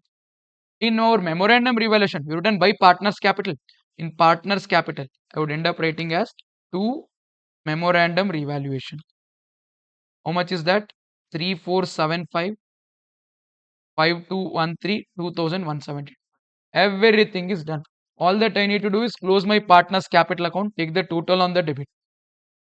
1,10,744, 2,06,116 and 80. 1,10,744, 2,06,116 and 80. And deduct this, you would get balance carried down as balancing figure, which comes out to be 1,07,269, 2,09,903 and 61,828. These will go to balance sheet and we'll wait to see balance sheet tally. I think I've forgotten to add 80,000 cash to our R's capital to our bank balance. I'll do that, making this 163,200. Then write capital of P, Q and R. How much? 1,07,269, 2,09,903, 61,828. Total them to write the total partners capital as 370. Now take the total. 3 lakh 70 plus 57 800 plus 16 500 comes to 4 lakh 44 300. 85,000 plus 55,000 plus 26,700 plus 48,000 plus 11,600 plus 54 800 plus 163 200 comes to same 4 lakh 44,300. And this is where our balance sheet after after admission of our tallies. Let's now begin solving question 4B from our September 2025 examination of CA Foundation Accounting. This question is from the topic of not-for-profit organization, and they've given us receipts and payment like you can see. And if I come to the end of the question, they've asked us to prepare income and expenditure account as well as balance sheet. Why waste time? Let's begin solving this question. And when I solve, they've asked me to do balance sheet as on 31st of March 25, but I'll also do balance sheet as on 31st of March 2024. You might ask me why. The reason is, if I have to do balance sheet as on 31st March 25, in the balance sheet on the liability side, I would have to write opening capital fund. I would get that opening capital fund only when I close my previous year's balance sheet. Because I don't have access to information of capital fund which is closing of last year, I would end up opening that balance sheet also. Let's start. I would write balance brought down 2 lakh 50. 2 lakh 50 balance brought down in my opening balance sheet as on 31st March 24. I'll write cash and bank balance 2 lakh 50. I have with me subscription of 4 lakh 20 after that. Okay. 4 lakh 20,000 worth of subscription money is received. So in my receipts and payment, it's a receipt. If I open my subscription account on the credit side, I would write by receipts and payment 4 lakh 20. What I want you to know is this 4 lakh 20 of subscription money received might not completely relate to current year. The part of this 4 lakh 20 might be the outstanding of previous year received now, and a part of this 4 lakh 20 can be the money which is pre-received for the next year in advance. Next, I have with me donation for match fund 55,000. What you have to observe is along with this, I also have sale of match tickets 20 and match expenses 1 lakh 10. So I have received 55,000 donation from sponsors. I have got 20,000 by sale of tickets. So putting it together, I got 75,000 rupees towards the match. And to conduct the match, I've incurred 1 lakh 10,000 as expense. 55 donation received, 20 from sale of match tickets. Together, I got 75,000. I should have conducted the match with 75,000 rupees, but I've spent 1 lakh 10,000 on the match. So 75 minus 1 lakh 10, whatever is the difference, that is the total amount of loss that I've incurred because of me. So let me show you how it's done. So I'll take you all to my balance sheet. In the balance sheet, I would write match fund. How much is the match fund? Do we have any existing balance of match fund? Do we have any existing balance of match? Oh, there was some opening balance of match fund 30,000. This was money collected last year for the match to be conducted this year. So in my previous year balance sheet, I would write match fund 30. Previous year I had 30,000 worth of match fund. In the current year, there is opening balance of 30. This 30 was collected last year to conduct the match this year. I have further collected donation of 55.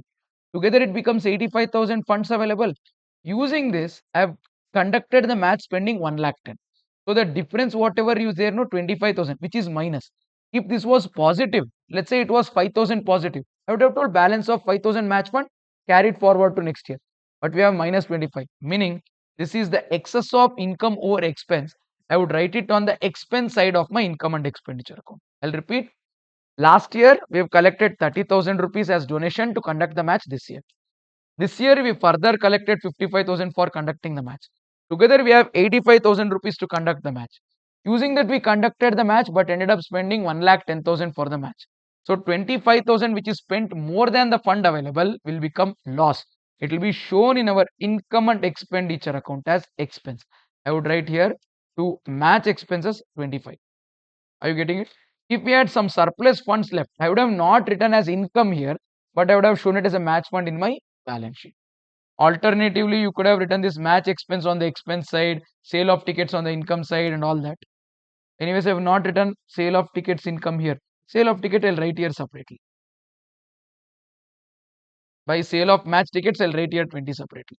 Or you can net it off and then write only match expenses 5,000. That is also absolutely fine. or we can rename it as loss from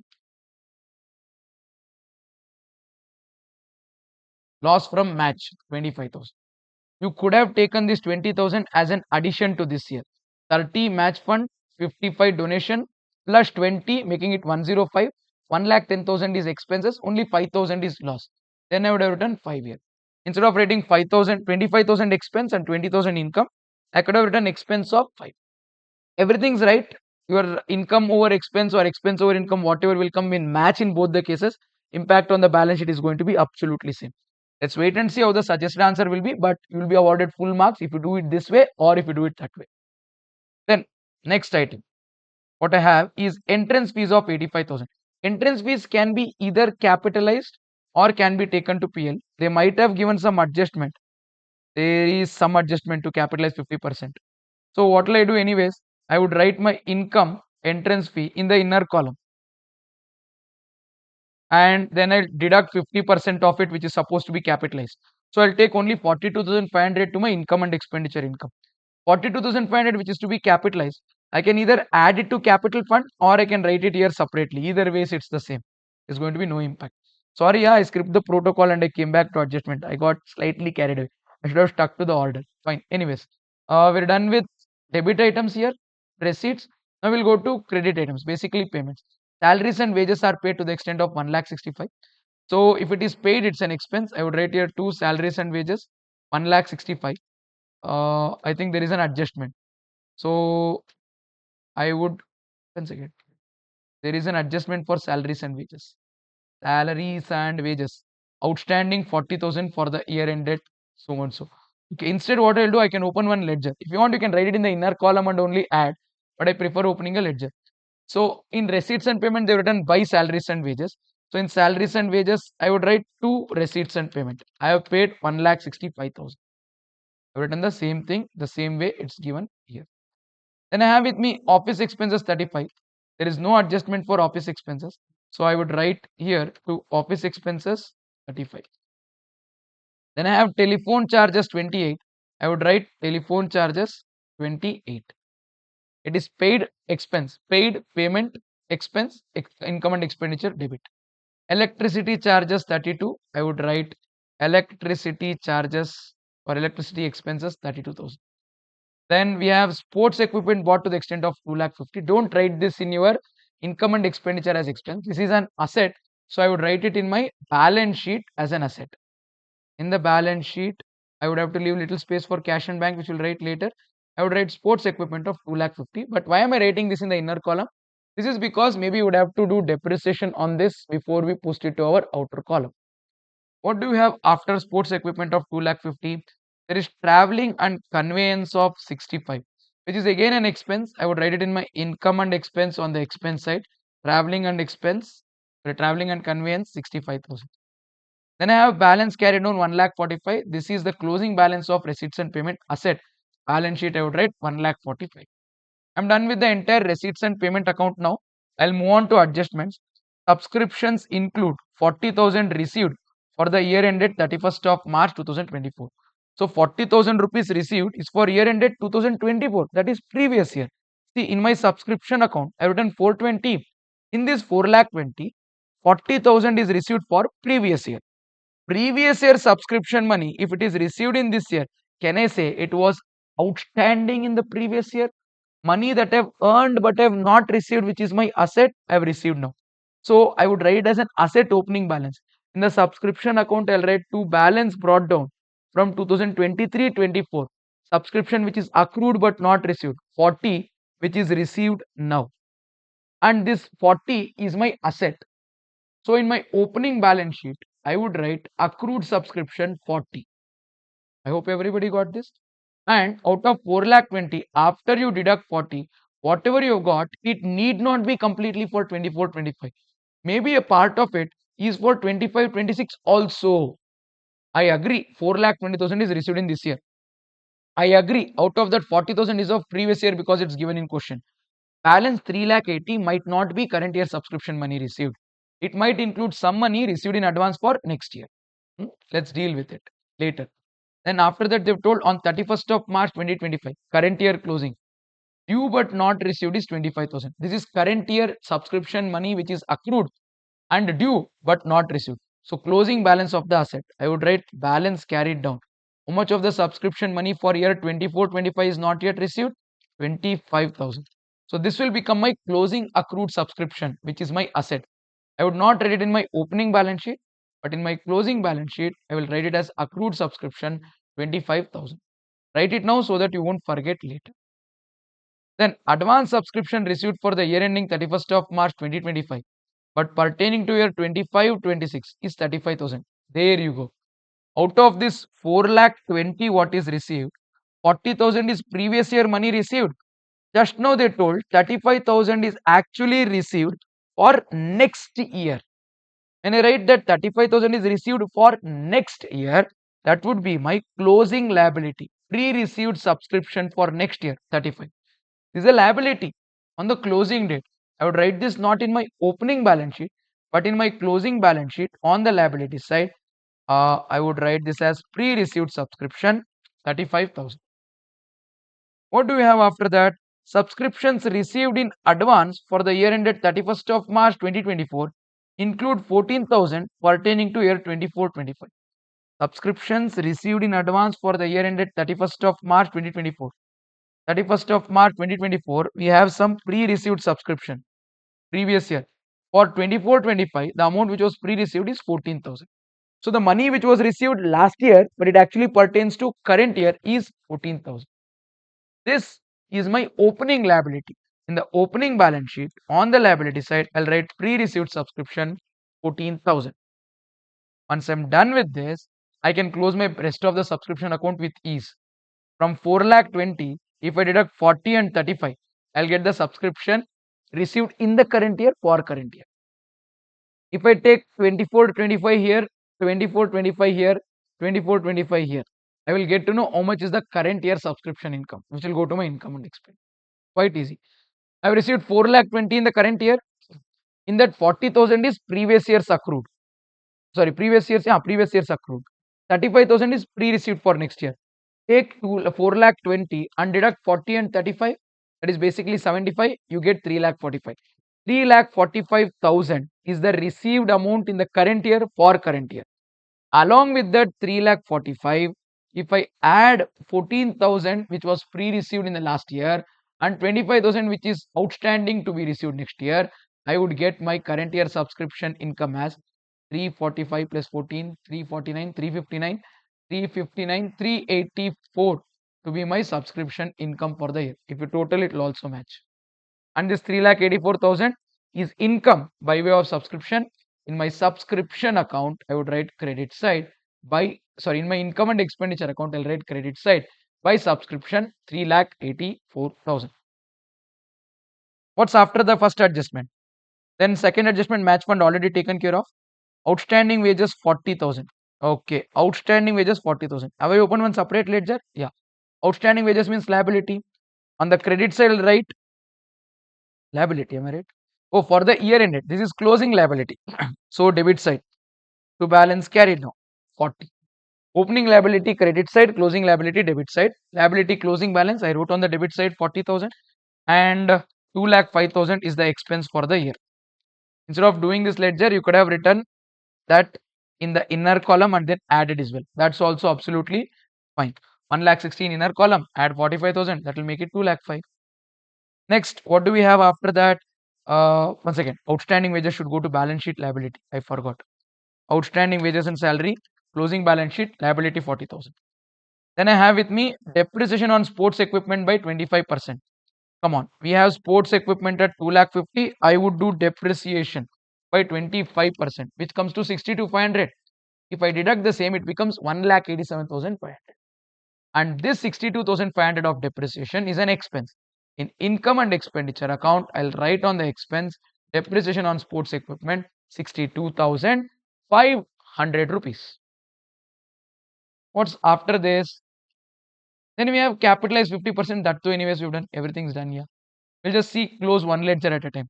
Subscription account already closed. Salaries and wages done. This is an easy, cute little question here. Close our income and expenditure. Identify excess of income over expense or expense over income. I think there are more expenses than income. I will write the total here as 450 to 500. Deduct it from this to find my expense over income as 6,000, which is loss or deficit.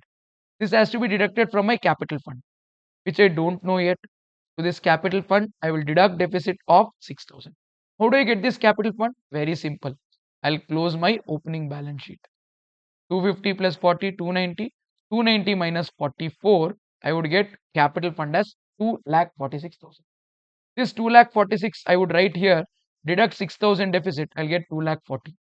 Simple, take the total 240 plus 42 500 plus 40 plus 35, 357,500. 1,45,000 plus 1,87,500 plus 25,000 is again 3,57,500.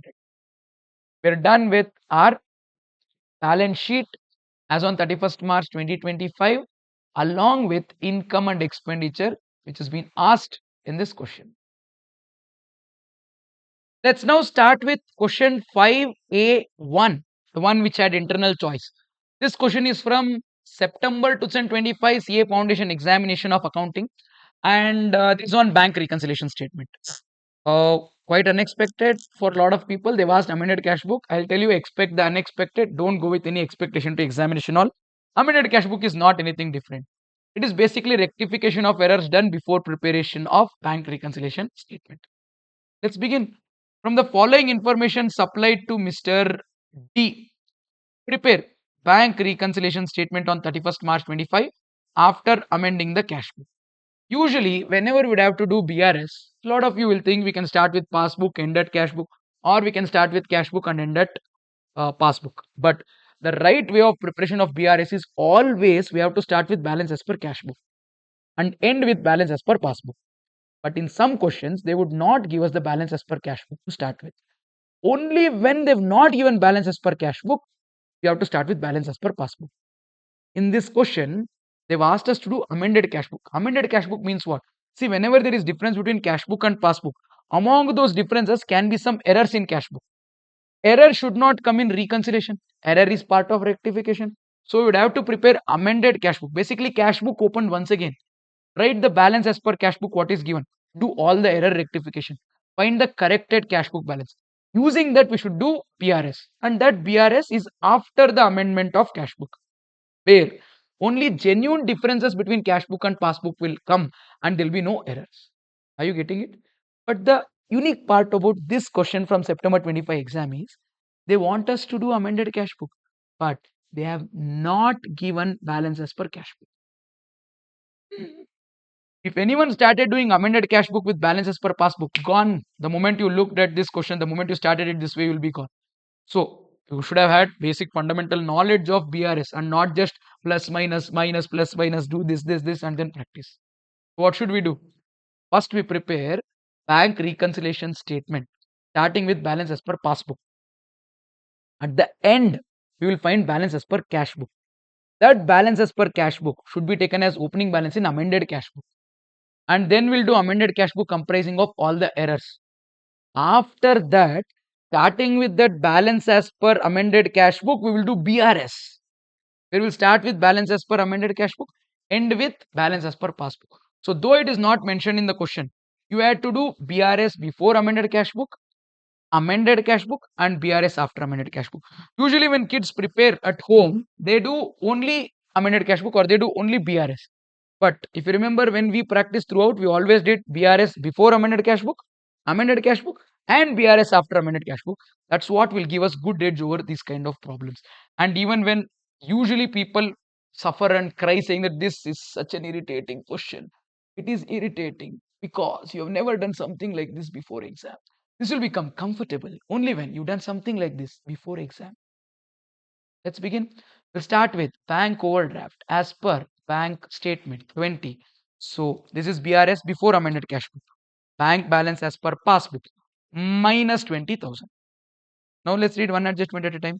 Check issued but not presented. This P is passbook. This is C, my cash book. When the check is issued, cash book decreased. It is not yet presented for payment. So passbook has not decreased. Cash book has decreased. Passbook has not decreased. We are making changes in this case in passbook. So what is it that I should do? I should reduce my passbook balance by 11,000. Shall I do minus 11,000? Let me write here minus 11,000. The next thing that I have is checks recorded in bank column of the cash book but not sent to bank for collection. Shabash. We've received check. We wrote it in the cash book. When we wrote it in the cash book, balance as per cash book increased. But passbook balance jastine ಆಗ್ತಲ್ಲ. It's not increasing. Why? Because we have forgotten to send the check to bank. Bank balance will increase when the check is sent. Check is not sent. Cash book is increased. Passbook has not increased. Where are we making changes? Passbook. What do I do? Add. How much? 3,000. So I would add. Checks received but not sent to bank. 3,000. What is after that? Then come to next one. Fourth adjustment. Payment received from customer directly by the bank. This is like direct deposit by customer into bank account. Our customer has directly deposited the money into bank, because of which our passbook balance has increased. But in cash book, I have not written entry. Passbook has increased, cash book there is no entry. We are making changes in passbook. What do I do? Minus. How much should I deduct? 6,000. So I'll write here less 6,000. Next item. Bank charges debited in bank statement 40. This has been omitted to be recorded in cash book. So bank charges have been recorded in passbook. Passbook balance decreased. But it's not recorded in cash book. Cash book balance is not decreased. So where are we making changes? We're making changes in passbook. So what should I do? It is previously deducted. Now I will add back to find cash book balance. I would add 40. I hope everyone understood. Then I have with me checks deposited with bank but not collected. I have deposited the checks with banker. When I deposited it, I've increased my cash book balance. Because these have not yet been collected by the banker, my passbook balance has not increased. So cash book balance has increased, passbook balance has not. Where are we making changes? We're making changes in passbook. What would I do? I would add. How much would I add? 9,000. I would say add checks deposited but not cleared 9,000. What do we have next? We have next bill for rupees 5,000. Discounted with banker for 4,960 in February. Dishonored. Oops. The moment the bill is dishonored, banker will take money from my account. He wouldn't just take 4,960 discounted proceeds. He will take full 5,000. Along with that, he will also take noting charges of 20. So can I say banker will deduct 5,020 from my passbook, but I have not written the entry, so cash book balance has not gone down. Banker has reduced 5,000 for the bill, 20 rupees for noting charges, 5,020. I am not yet recorded it in my cash book. My cash book balance has not gone down. Passbook has gone down by 5,020. Cash book is not. We're making changes in passbook. Add. How much do I add? 5,020. Bills dishonored and noting charges recorded in passbook only. Then what do I have with me? Premium of life insurance policy. So life insurance policy of D paid by the bank on his advice 350. So standing instructions have been given to banker to make the payment. Payment is made. Because the payment is made, passbook has decreased. Entry is not made in cash book. Cash book has not decreased. Passbook has decreased. Cash book has not. We're making changes in passbook. I will add 350. I will add 350. I hope everyone gets this. Then after this, overdraft balance credit, that is negative balance, as on 15th of March is 14, was carried over as debit the next day. Aiyah. It is minus 14. I should have written as minus 14. I wrote it as plus 14. If I write minus 14 as plus 14, I've increased my cash book balance. By how much? 14,000. Double 28. I should have written minus 14. I've written plus 14. Minus 14 plus 14 difference is 28. Minus 14, if you do plus 14, it will become 0. Again, if you do plus 14, it will become 28. I was supposed to take left turn and then go 14 kilometers. By mistake, I took right turn and went 14 kilometers. Now I would have to take a U-turn and come 28 kilometers. So I should have written 14,000 credit. I have wrongly written 14,000 debit. I have wrongly increased my balance as per cash book by 28. Making changes in passbook. I'll add 28. I would add 28. If I do all these adjustments, I'll get balance as per cash book. Why did I do this BRS before amended cash book? Is it because they've asked? No. The objective of doing this was charger change. Okay. The objective of doing this was only to find balance as per cash book, so that we can do amended cash book. Find how much is the balance as per cash book. Minus 20, minus 11, plus 3, minus 6, plus 40, plus 9,000, plus 5,020, plus 350, plus 28,000, 8,410. This becomes my balance as per cash book. And this will be the starting point when I prepare my amended cash book. In my amended cash book, I would write to balance brought down 8,410. And here I'll find the balance as per amended cash book. That will become the starting point for amended cash book. Now, among these differences, whatever are temporary timing differences will appear in amended cash book. Whatever are errors which need rectification will come in amended cash book. Got it? So let's see one item at a time. Checks issued but not presented. Checks issued but not presented is a timing difference. It's not an error. Over a period of time, it will get rectified. But it is minus because we started with passbook balance. In BRS, after amended cash book, it will be add. Or I'll tell you in the language that you understand. We'll start with one item at a time. We'll do aram se one only. Checks issued but not presented for payment. When the check is issued, cash book balance has decreased. It's not presented for payment. Passbook has not decreased. We're making changes in cash book this time. So what should I do? I should add. I'll add 11,000 in my amended cash book. Why is this not? Sorry, I'll add 11,000 in my BRS after amended cash book. Why is this not coming in amended cash book? Because this is a timing difference. This is not an error to be rectified. Next, checks recorded in the bank column of the cash book but not sent to bank. Check has been recorded in the bank column of cash book. Cash book has increased. Passbook is not. We're making changes in cash book. I would have to reduce. And this is timing difference. Over a period of time, the check will go on, it will get cleared. There is nothing error in cash book. In the cash book, you've entered it correctly. It is just that it is not sent. It will be sent for collection. Passbook will increase. Timing difference to appear in BRS. So in BRS, I'll write it as cash book I would have to reduce. Less 3,000. Then next, I have with me payment received from customer directly by the bank 6,000. So my bank has directly received 6,000. Passbook has gone up. I have not entered in cash book. I have to enter. Is this reconciliation? No. This is a rectification item. Error. Error of complete omission. My customer paid 6. I should write no. I have not written. It should not come in BRS. It will come in my amended cash book. It's a cash book receipt. I would write cash account debit to debtors 6,000. My debtor has paid me money. I have failed to record. I'll record me. Next, bank charges debited in the statement 40. Banker has charged 40 rupees for me in my passbook, which has gone down. In the cash book, I have not entered. I'm supposed to enter. It's an error if I don't enter. So what will I do? I will write it in my cash book as payment. I'll write in my cash book as payment, bank charges 40. What do we have after this? Checks deposited with bank but not collected 9,000. Check has been deposited with bank. So bank balance has increased. But check has been deposited. Okay, I've deposited with bank. My cash balance has increased. Cash book balance has increased. Passbook balance has not. Eventually it will increase.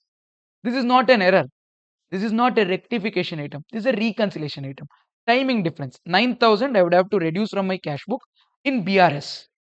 In BRS, after amended cash book, I'll rate less. Checks deposited but not cleared, 9,000. After this, what do I have next?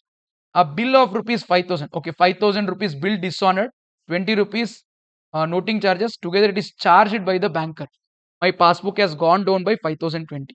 In my cash book, I haven't recorded. I have to record. If I don't record, it is not reconciliation.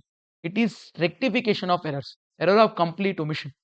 It's payment of 5,000 rupees 20. 5,020 in my amended cash book. Bill dishonored 5,000. Noting charges 20. I've paid but I've not recorded. I've recorded now. Rectifying the error. Premium of life insurance policy 350. It is insurance premium paid. My passbook balance has already decreased. My cash book balance has not decreased. This is an error of complete omission which I have to record in my cash book, which I have not recorded so far. Now I'll record it by crediting in my amended cash book. Drawings, that is personal life insurance of the proprietor paid 350. Then overdraft balance by mistake, yeah, it was supposed to be minus 14. I've written as plus 14. So 28,000 I've increased my cash book incorrectly. It's an error in cash book. I would have to rectify it in cash book by reducing it by 28,000. Error in cash book, rectification, credit, wrong debit 28,000. By this, we are done with the entire thing. Cute, sweet little question. Identify the balance in amended cash book. Write it here. You would get balance as per passbook here.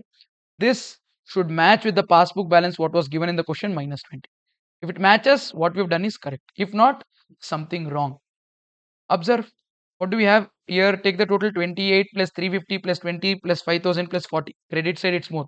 33,410. If you deduct, you will get balance as negative. Something missing. Okay, this is all fine. I'll write balance carried on 19,000. There is overdraft balance in cash book. Basically minus 19. I would start with minus 19 in BRS after amended cash book. To minus 19 plus 11 minus 3 minus 9. You would get minus 20,000 as the balance, not as per cash book. Sorry.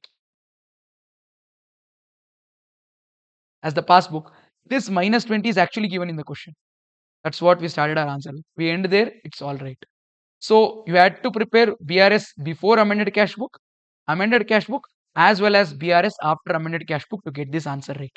And any of the videos that we posted in the past, though they ask only part of it, I anyway solved all three so that we were mentally preparing for this day.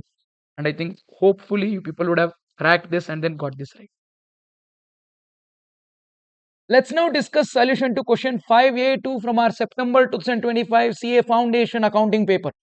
5A2 had an internal choice. Basically, you had to pick between 5A1 or 5A2.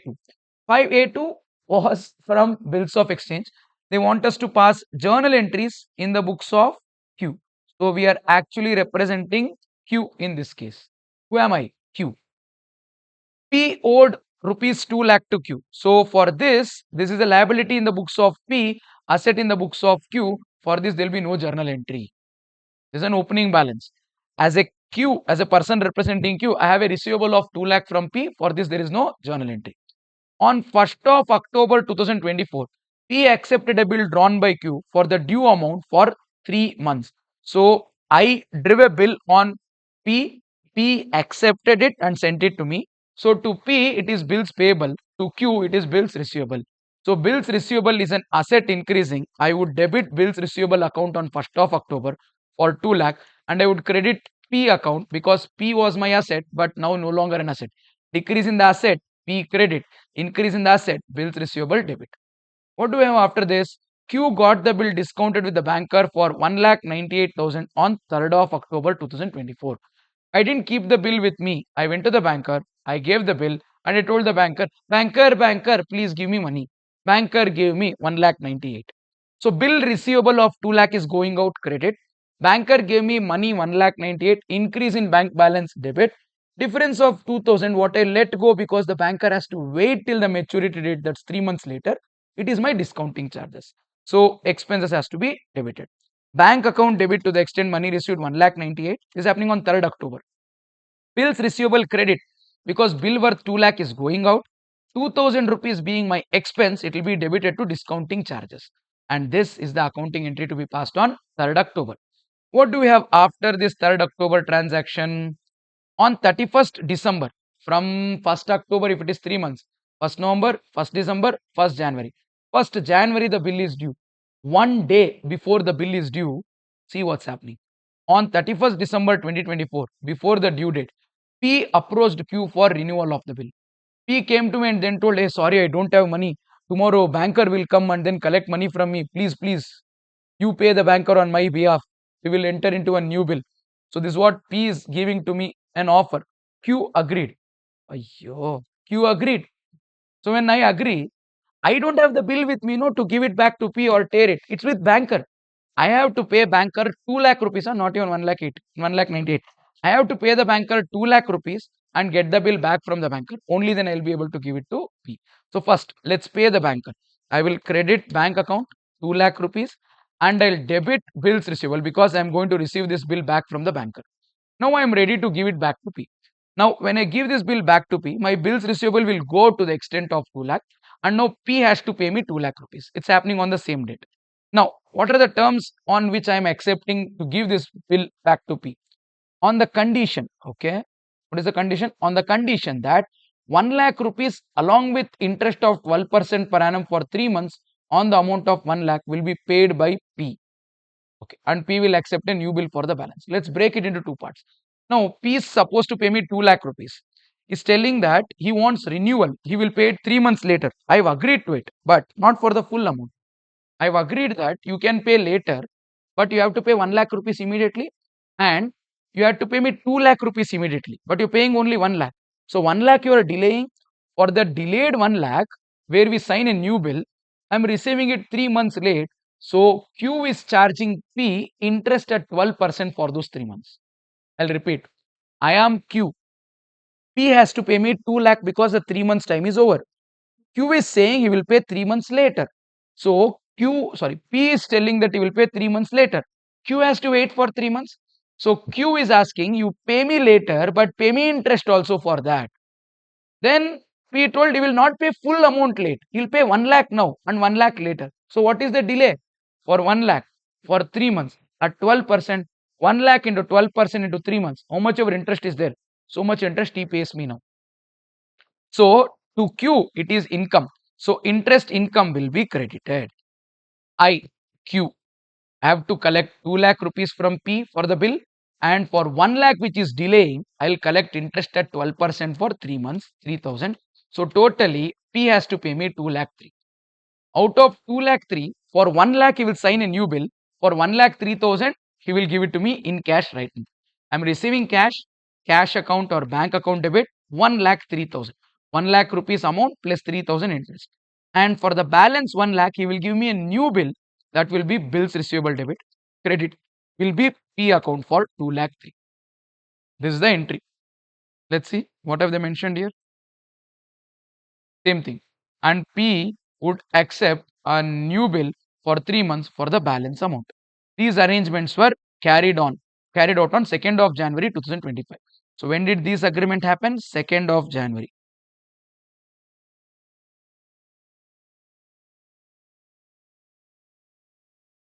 2nd of January 2025, this transaction happened.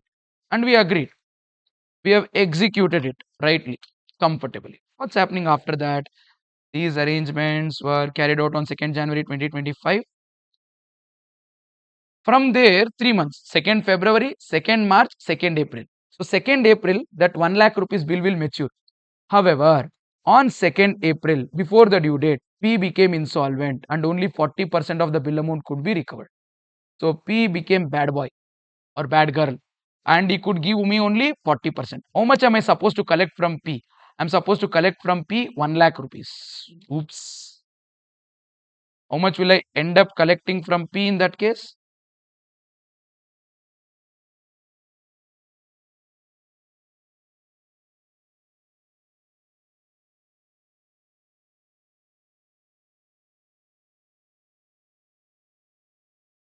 Let me write the entry on 2nd of April 2025. If P pays the money, I will take it. There is bills receivable dishonored. So that bill, whatever is there with me, I will throw it back on P's face. So I'll write credit bills receivable account. Debit will be P's account. Now how much is P supposed to pay me? That bill of 1 lakh. 1 lakh.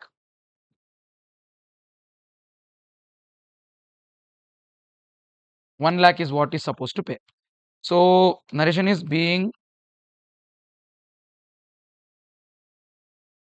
dishonored recorded. The bill is dishonored in this case, and I have recorded that bill dishonor. And is going to pay me cash or pay me money. I would write bank account debit, but is not able to pay full money. Is able to pay only 40% of it. I would write 1 lakh into 40%. 40,000 I would receive. Whatever I don't receive will become bad debt. Right? Bad debt account debit rupees count 60,000 1 lakh being a part consideration received and balance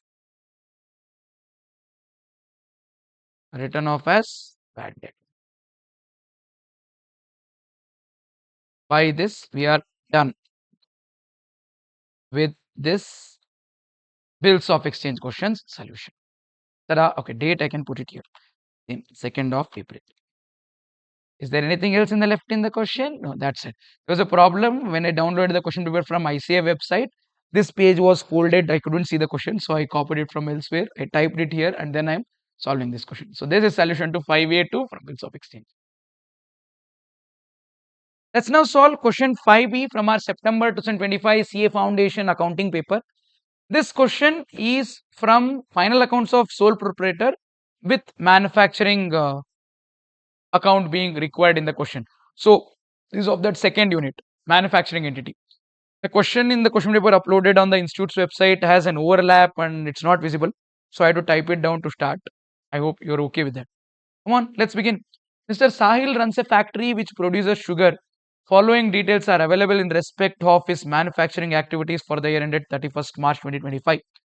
You are required to prepare Mr. Sahil's manufacturing account. Very simple. On the debit side, you write opening WIP, credit side, closing WIP.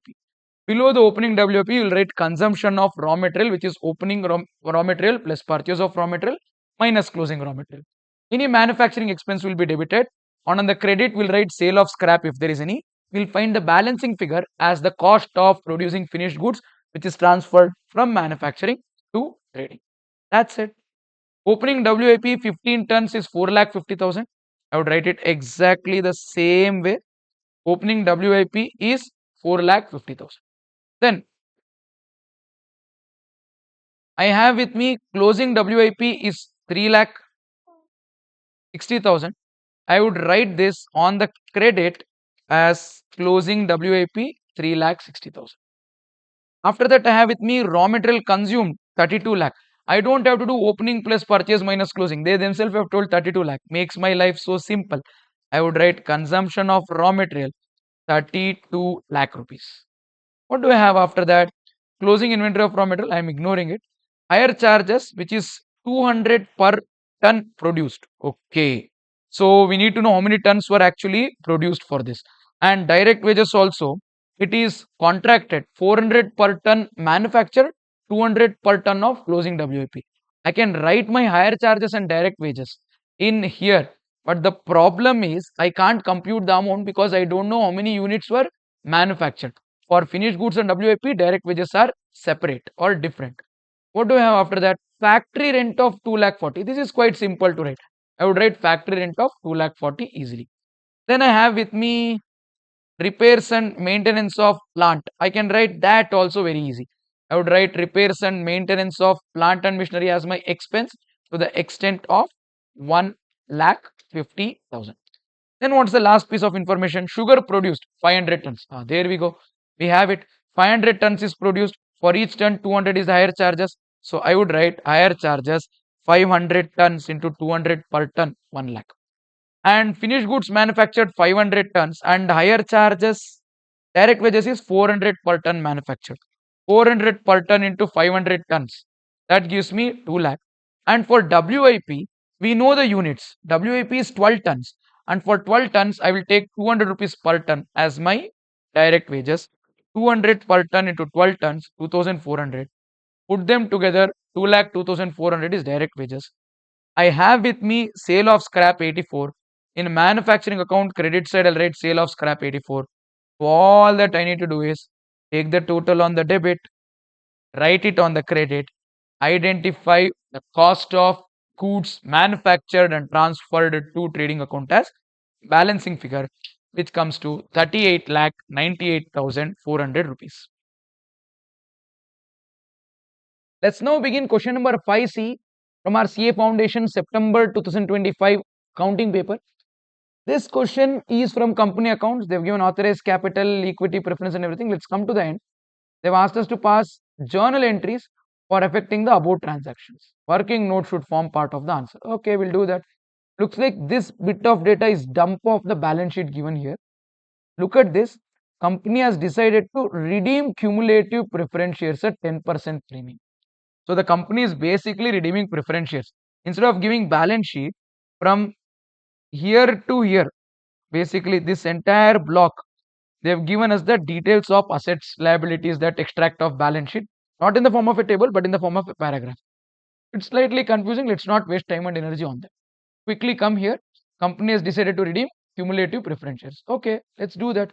Partly by issuing equity shares of face value 1,50,000 at premium, and partly by selling investments. Fine, let's do that. First, shall we issue equity shares? How many equity shares are issued? Face value 1,50,000 at a premium of 10%. Can I say 1,50,000 plus 10% is 1,65,000 is what I'll collect, but I'll give equity shares of 1,50,000 rupees only. I would write bank account debit. This will be 1,50,000 plus 10% premium, making it 1,65,000. And I would credit my equity share capital to the extent of 1,50,000 only. 15,000 extra what's collected will be credited to security premium. I'll repeat, nominal value of the shares issued is 1,50,000. I've collected 10% premium on that, making it 1,65,000. That 10% premium is 15,000 rupees. And the complete funding for redemption of preference shares is not happening by issue of fresh equity shares. We're also selling some investment. How much investments are we selling? Investments are sold at 110% of their face value. So obviously the 10% extra might become profit. But remember, they have not told book value. They have told face value, which means nominal value. Face value, nominal value are same. But this face value and cost might not be same. So be careful there. Let's see the investment value. How much is investments? Paid up capital cumulative. Company has investments of face value 40, but carrying at the books at 45,000. 45,000 is cost, 40,000 is nominal value. When I credit investment, I should credit to the extent of 45,000 because the cost is 45. But when I debit bank, money that I'm getting is not 45,000 plus 10%. It is not 45,000 into 110%. It is 40,000, which is my face value. It is my 40,000 into 10% or 40,000 into 110%, which makes it 44. So 44,000 is the money that I get. 45,000 is the investment value. 1,000 less that I receive will be lost. This is not very tricky, but good enough for someone to mess up in the exam. I really hope that you got this part right and not messed this up. Okay. So 1,000 rupees is lost. Let this be this way. Then what do we have after that? All preference shareholders have been paid off except two shareholders holding 500 shares. Maybe some problem, we have not paid them. How many preference shares do we have? Ignore the authorized capital, come to paid up. Paid up capital.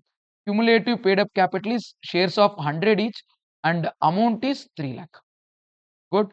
I will debit preference share capital. 10% redeemable preference share capital 3 lakh. And I'm supposed to redeem them at par or premium. Any information? To be redeemed at premium. To be redeemed at 10% premium.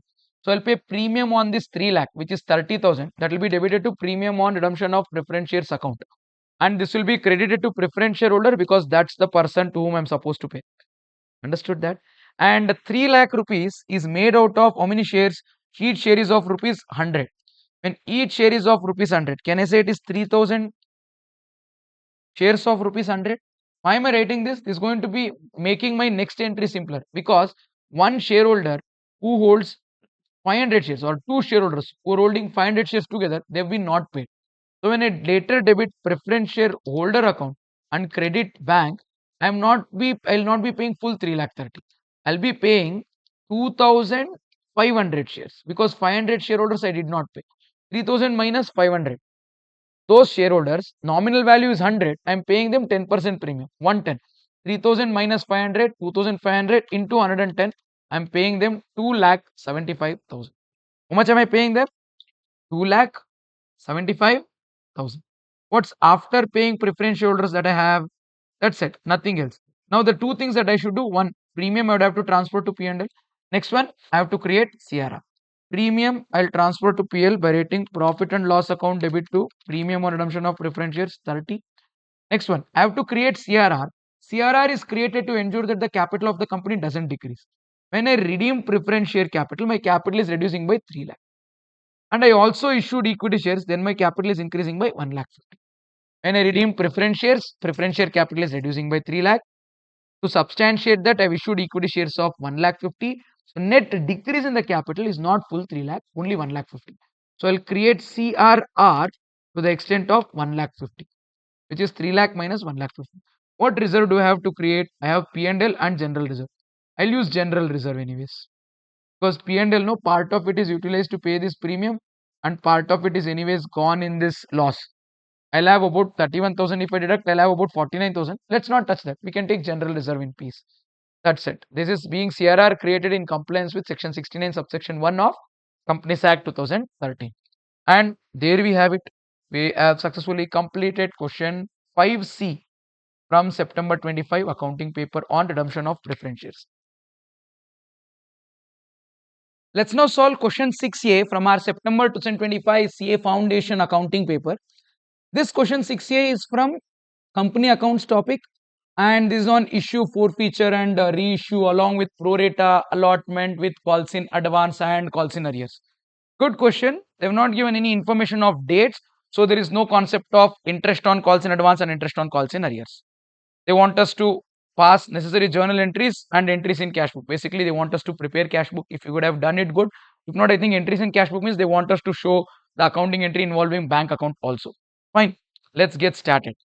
ABC Limited had issued 1 lakh 20,000 equity shares of rupees 10 each at a premium of 2.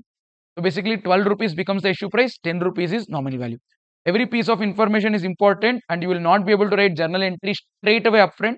You have to do a lot of working. If not, you will be counting too many numbers when you're writing accounting entries. So like I mentioned, nominal value is 10, premium is 2, together 12 rupees is the price at which these shares are issued. They have called for 1,20,000 applications like how it's mentioned in the question. What's happening after that? On application, we are collecting 2 rupees. On allotment, we are collecting 5. And in 5, there is premium included. And on first call 2 and on final call 3. Let's make a note of that. On application, you are collecting 2 rupees. And on application, you are collecting 2 rupees. On allotment, you are collecting 5. Allotment 5 includes the premium of 2. So nominal value on allotment stage will become G. And on first call it is 2, on final call it is 3. First call 2, final call 3. So 2 plus 5 plus 2 plus 3 is 12. 3 rupees nominal value is on allotment stage and 2 rupees premium is on allotment stage. So application stage, 2 rupees is nominal value. First call, 2 rupees nominal value. Final call, 3 rupees nominal value. I've written all the data that's given in the question. Applications have been received for 1,80,000 shares. So there is pro rata allotment which has to be made, or some major chunk of applications have to be rejected. They have received 1,80,000 applications, but they have called only for 1,20,000 applications. What is the company doing? Allotment has been made on pro rata basis for 1,44,000 shares. So 1,44,000 applications have been accepted out of 1,80,000. So 1,80,000 applicants have applied. In that 1,44,000 is accepted. Difference of 180 and 144, 36 are rejected. And out of this 1,44,000 applications which are accepted, not everyone gets the same number of shares that they've applied for. For 1,44,000 applications, allotment is 1,20,000. Basically, there is proportionate or pro rata allotment. So applied 1,44,000, allotted 1,20,000. And if I'm doing the bigger table, some applications are rejected and the money will be refunded immediately. Remember that. Then they've told remaining applications being refused, like I just concluded. T, to whom 4,800 shares have been allotted, failed to pay allotment on first call money. So this shareholder by name T, he has been allotted 4,800 shares. He did not apply for 4,000 shares. He has been allotted 4,800 shares. People who applied for 1,44,000 shares have been allotted 1,20,000. If he has been allotted 4,800, how many shares do you think he applied for? 4,800 into 1,44,000 divided by 1,20,000. That comes to 5,760. So Mr. T is a person who applied for 5,760 shares. He was allotted 4,800 shares. And this Mr. T failed to pay allotment and call money. So he paid application money. He failed to pay allotment money. He failed to pay call money. And final call, I don't think we did. And his shares have been forfeited. We did not do final call. It's not that he has not paid. We have not done final call. against T. Even before the final call is made, we forfeited the shares. Then we have the information regarding another shareholder. After the second and final call has been made, N, to whom 6,000 shares have been forfeited, had also failed to pay 2 calls. So there is another shareholder by name N. He failed to pay both the calls. He failed to pay first call. He failed to pay final call. So with regard to N, we have received application and allotment, but we have not received first and final call. So Mr. T shares are forfeited after first call before making the final call. Mr. N shares are forfeited after making the final call. And Mr. T was allotted 4,800 shares. So we guess that he would have applied for 5,760.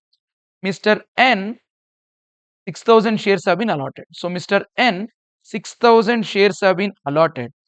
So can I say 6,000 into 1,44,000 divided by 1,20,000 makes him to be the person who has applied for 7,200 shares.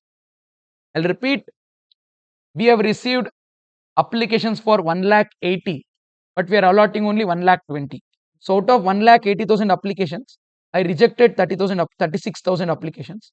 I am left with 1,44,000. To this 1,44,000 applicants, proportionately I allotted 1,20,000 shares. Among them are two people, Mr. T and Mr. N. Mr. T had applied for 5,760 shares. He was allotted 4,800 shares. Mr. N had applied for 7,200 shares. He was allotted 6,000 shares.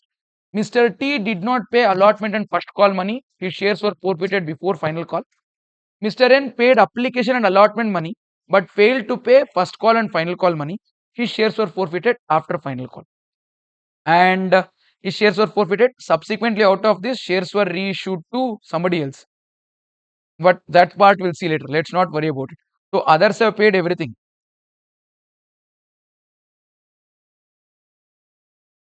Others have paid everything. There's no problem. So how many shares have others applied for? 144 minus 5,760 minus 7,200. That gives me 1,31,040. And 1,20,000 minus 4,800 minus 6,000. That gives me 1,09,200. I hope you all got it. Now we'll do another detailed table telling at which stage how much have we collected, how much is in advance, how much is in arrears. And now using all of that together, we can close our journal entries. Let's begin. At the application stage, number of applications received. Rejected applications are 36 and they paid application money of 2 per share. So on rejected applications, I have received 36,000 into 272. From T, I have received 5,760 applications into 2 rupees. That comes to 11,520. From Mr. N, I have received 7,200 applications into 2, which is 14,400. Others have given me 1,31,040 applications, paying 2 rupees each, which comes to 2,62,080. Everything put together, like how they had mentioned in the question, I have received 1,80,000 applications into 2, which brings it up to 3,60,000. Out of this, some money is refunded because the applications are rejected. What is that? That is this 72,000. It's completely rejected and refunded. And to Mr. T, Mr. N and others, some money is adjusted towards application. Though Mr. T applied for 5,760 shares, I have allotted him only 4,800. So I can keep 4,800 into 2, 9,600 rupees in my application. He paid 11,520. Among that, 9,600 is towards application. Excess is calls in advance, transferred to allotment stage.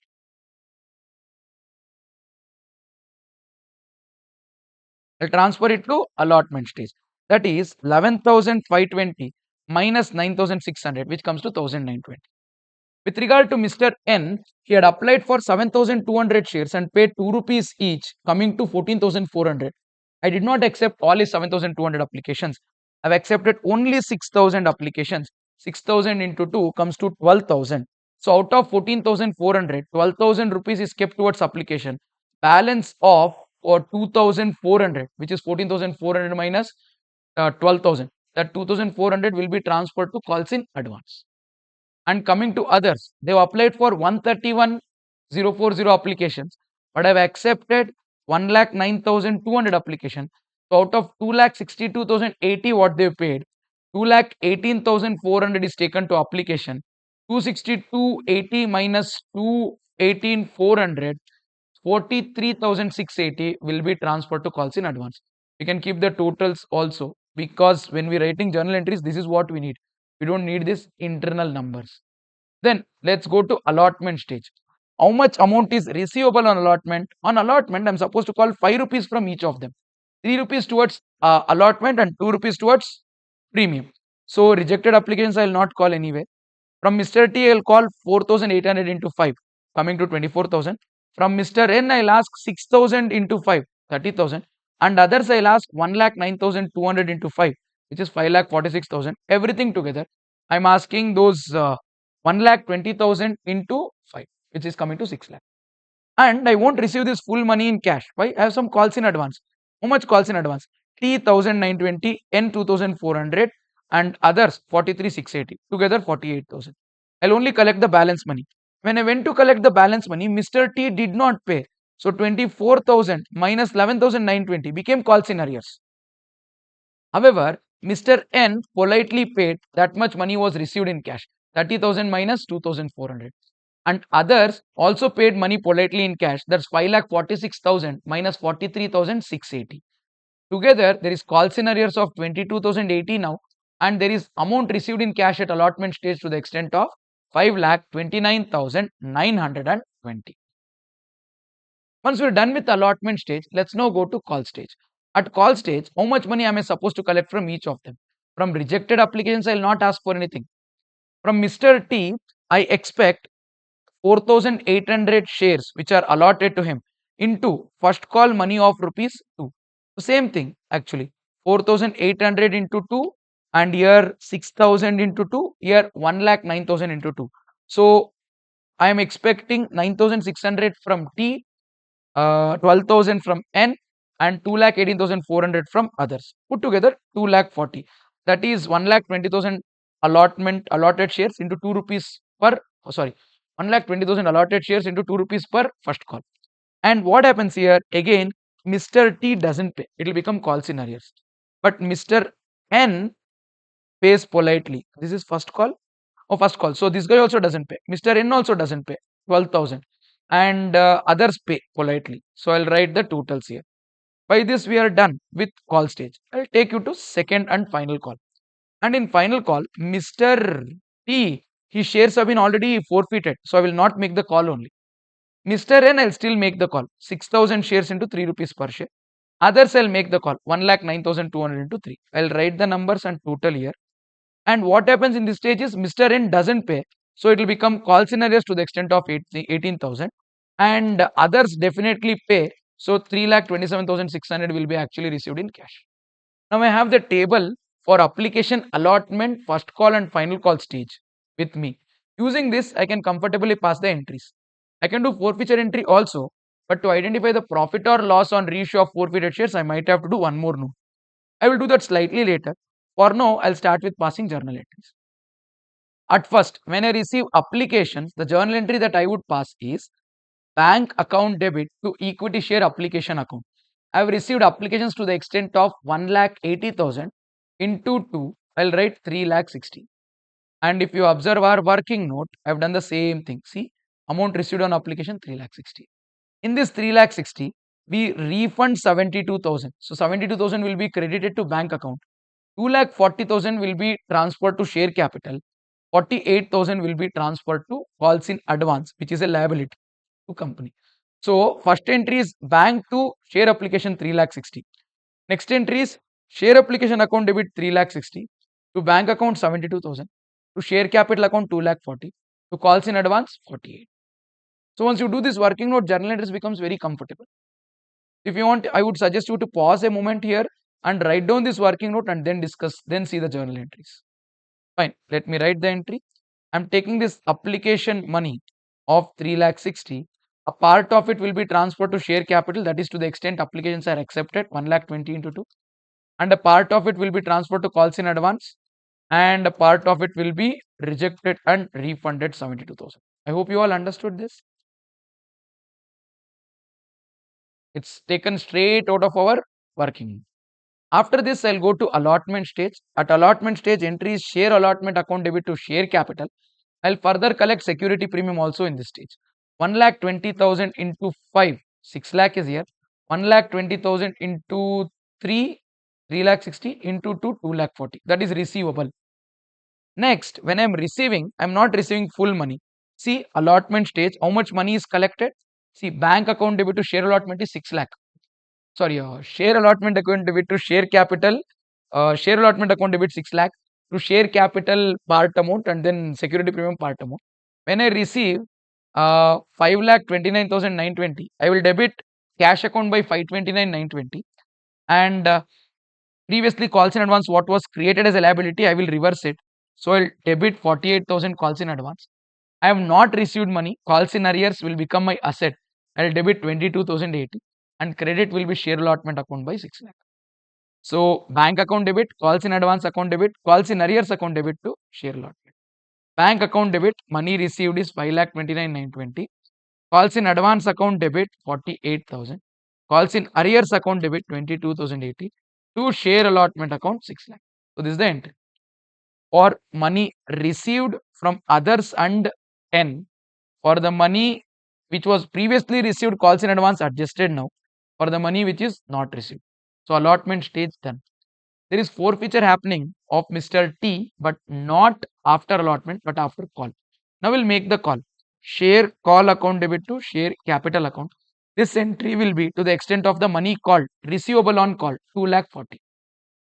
So I would write this entry for 2 lakh 40, 2 lakh 40. Now when I receive the money, entry will be bank account debit, but some money I will not receive. That will be returned to calls in arrears and there is no calls in advance any longer. I'll credit share first call by 2 lakh 40. How much will I receive and how much is in arrears? Observe the working note at the call stage. We receive 2 lakh 18,400. We don't receive 21,600. So 2 lakh 18,400 will be debited to cash account. 21,600 will be debited to calls in advance, calls in arrears. Have a look. Bank account 2 lakh 18,400. Calls in arrears 21,600. We're done with first call. Now before I go to final call, I am forfeiting shares of Mr. T. So I'll debit share capital account because his capital will decrease.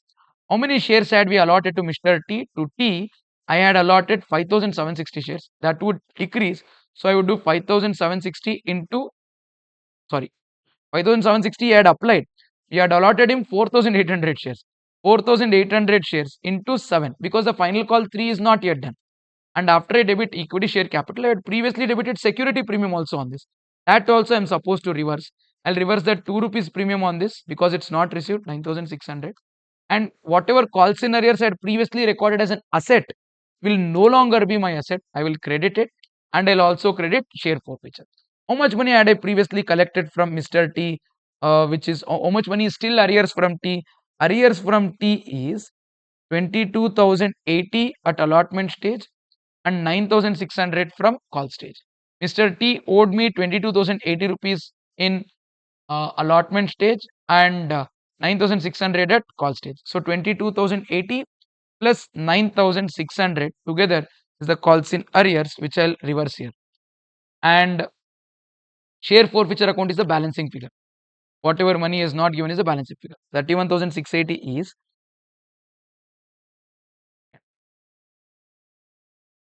we get it like this. 22,080 what he owed us at allotment stage and 9,600 what he owed us at first call stage. Understood? Yes, shares are forfeited. Now let's go to final call. Final call, when you make the entry, is equity share final call account debit to equity share capital. We are not making call for all the shares. Mr. T shares are already forfeited. So out of 1,20,000 shares, I will deduct Mr. T shares of 4,800 and only for the balance I'll make the call. Anyways, I've done the working note. At final call stage, I'm supposed to collect 3,45,600. I would write the same 345,600, 3,45,600, 3,45,600. I will receive some money. I will not receive some money and totally share final call receivable is 345,600. How much is received, how much is not received? In the final stage, I'll receive 3,27,600 and 18,000 will turn out to be calls in arrears. I'll debit cash account or a bank account by 327,600. I'll debit calls in arrears by 18,000. Observe. 327,600, 18,000. Together it is 345,600. Now I will not spare Mr. N also. I'll forfeit his shares also. Share capital account debit. How many shares were allotted to Mr. N? To Mr. N, I had allotted 6,000 shares. It is fully called up. 6,000 into 10, 60,000. Premium is to be collected at allotment stage. Mr. N has paid premium. He has only failed to pay first call and final call. So now when I reverse, I would have to credit calls in arrears to the money that he owes me. He owes me 2 rupees and 3 rupees. 2 rupees first call, 3 rupees final call. 6,000 into 3, that will be, no, wait. 3 plus 2, 5. 6,000 into 5, 30,000. And balance money has already paid me, politely 30. 30 is paid, 30 is not paid. If you want, I can show it to you from the working note also. If you see N column, calls in arrears come here, 12,000. Calls in arrears, 18,000. 12 plus 18, 30. So he's paid 30, he has not paid 30. Now I forfeited his shares finally. Now I'm reissuing all the shares. All the shares, his shares were also forfeited. Subsequently, out of this, 7,800 shares have been reissued entirely from T. Very good. So I forfeited 4,800 from T and 7,000, no, 6,000. I forfeited 4,800 shares from T, 6,000 from N. Together I have 10,800 shares. Out of 10,800, I am reissuing only 7,800 shares. And those were reissued at 8. I am collecting only 8 rupees. 7,800 shares into 8. I am collecting 62,400. But I am saying that the shares are fully paid up. 7,800 into 10 comes to 78,000. Difference of 15,600 will actually become share forfeiture. That is profit on forfeiture of shares. And we are supposed to recognize the profit or loss on this. I'll tell you how to recognize profit or loss. It's not very tricky. We just have to remember that we can't do it share wise, but we should just do it in total. The money which was previously collected from the shareholders like R and T and N is the money that is there in share forfeiture. Two ways to arrive at it. When I forfeited shares from T, I got 11,520 to share forfeiture. When I forfeited shares from N, I got 30,000 to share forfeiture. Can I say together I have 41,520? I would write here 41,520. I can show it to you how do we get that as well. Mr. T had paid us some money which we did not refund on forfeiture, 11,520. And Mr. N has paid some money which will not return to him on his forfeiture, 30,000. So that 11,520 and 30,000, 41,520 is the balance in share forfeiture account. Some of it is used for reissue of forfeited shares at discount. How much was used? We just now wrote the entry. 2 rupees is the discount per share. And we have reissued 7,800 shares. 7,800 into 2, 15,600 has been utilized. So I will take 15,600 here. I cannot say entire balance amount will be transferred to capital reserve. No, because we have forfeited 4,800 shares from T and 6,000 shares from N. Together I have 10,800 shares. Out of them, only 7,800 shares have been reissued. Balance 3,000 shares which are not reissued, against that balance has to be there in share forfeiture. And they've told complete T share of 4,800 shares have been reissued. So out of 6,000 shares which were forfeited from N, 3 are reissued, 3 are still kept. So against those 3 shares, how much money had I collected? Mr. T had 4,800, Mr. N had 6,000, totally I forfeited 10,800, reissue is 4,800, in that 4,800 is of T, 3,000 is of N. From N I forfeited 6,000 shares, in that 3,000 reissued, balance 3,000 is there, no? Against each of that, I had collected application money and allotment money. He has only not paid first and final call, 3 and 2, 5. Out of 10 rupees, if he has not paid 5, he has paid 5, no? That 5 balance should be retained there only. So 6,000 minus 3,000, 3,000 shares into rupees 5 per share. 6,000 shares minus 3,000 shares. Oops. 3,000 into 5. 15,000 has to be there. Maintained. So then I'll find the balancing figure. 10,920. This is the profit on reissue of forfeited shares to be transferred to capital reserve. I would write the entry as share forfeiture account debit 10,920 to capital reserve 10,920. By this, we are done with accounting for forfeiture, reissue of shares with pro rata, calls in advance and calls in arrears. I'll anyways send this, I'll ping this link to this PDF in the description. You can take that down and then see it in detail if you would want to. Let's now solve the last question from our September 2025 examination paper of CA Foundation Accounting. Question 6b. This is on valuation of inventories. From the following particulars, ascertain the value of inventory as on 31st of March 2025. They want us to find the closing balance of the inventory. And this information, there is little bit of goods sent on return or approval basis. There is one special item sold at differential profit. I can use the formula, but I find the ledger simpler. So I'll draw a trading account to help you understand this. We're trying to find the value of inventory on 31st of March 25. Remember that. Let's begin. So inventory as on 1st of April 2024. Opening stock 1,76,900. In my trading account, I would write debit side to opening stock 1,76,900 rupees. And then I have with me purchases. How much of the goods have I purchased? 9,64,000. This would also appear in the trading account on the debit side. Purchases 9,64,000. Then I have with me manufacturing expenses 1,90,000. This I would consider to be directly attributable to inventory. I would write it in my trading account debit side. Actually, this has to be written in manufacturing account. But here, because we are not preparing manufacturing account, I am writing that expense in trading. It is adding to the value of inventory. And any of these nonsense selling expenses, administration expenses, financial expenses, this will add. This will not be added to the cost of the inventory. Instead, this will be written to P&L account debit side because these expenses are not directly attributable to the cost of inventory. Then we have with us sales. Sales is to the extent of 15,37,000. In trading account on the credit side, I'll write sales as 1537. And if in case I write my closing stock, I'll get GP as balance and figure. If I write GP, I'll get closing stock as balance and figure.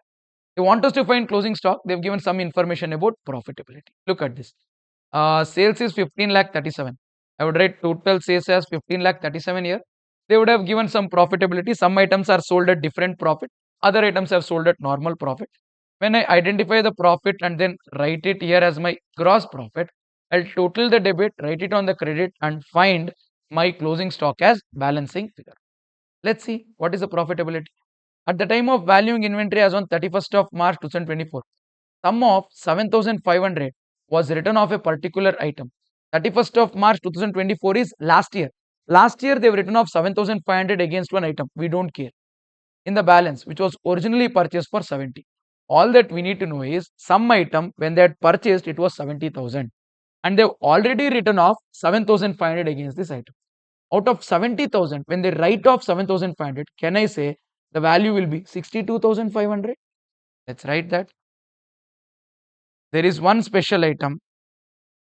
It is abnormal sales. That is the sales at a differential profit margin or special item is also fine. Original cost is 70 and previous year they've already written off 7,500. Can I say the revised cost of it is 62,500? This item is now sold. Sale price is 65,000. So this item is now sold for 65. If 62,500 cost of item is sold at 65,000, I will say the profit is 2,500. This is on that special item. Other items are usually sold at what profit? Barring this transaction, the gross profit is 20% on sales. So all other sales from 15,37,000 other than this special item of 65, usually the profit margin is 20% on sales. So I am about to write normal sales to 15,37,000 minus 65,000 and multiply by 20%. I would get some profit here. I would add that profit with this right here and find closing stock as balancing figure. But I've been given one more line of information. 15th March 2025, goods of the sale value 20,000 are included in above sales were sent on return or approval basis. These 20,000 rupees, which is recorded as sales on 15th March, are not sales only. Yeah, entity is saying Nino sale Allah. This is only transfer of inventory. Possession is transferred. Sale has not happened. So what should we do? 20,000 should be deducted from our sales. It is not sales. Approval basis 20,000. It is not sales. It should be added back to sales. Can I say my sales now is actually 15,37,000 minus 65,000 special item minus 20,000. If I do, Can I say my sale genuinely for the year comes to 14,52,000? And this 20 is not sales only. I will deduct it and I'll make my sales 15,17,000. Because the 20,000, the substance over form says that you have only transferred possession and you're still the owner. So it should not be considered as sales. What is sales is 15,17,000. In that 15,17,000, for 65,000 sales, 2,500 profit. For the balance 14,52,000 sales, the profit is 20%, which is 2,90,400. The total profit is 2,500 plus 2,90,400. I would write here GP 2,500 plus 2,90,400, making it to 2,500 plus 2,90,400, 2,92,900.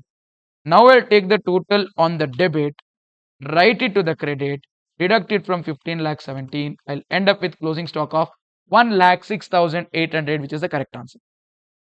Don't try to do a lot of formula, kich, COGS, all of that nonsense. Simple. Trading account any day is a savior.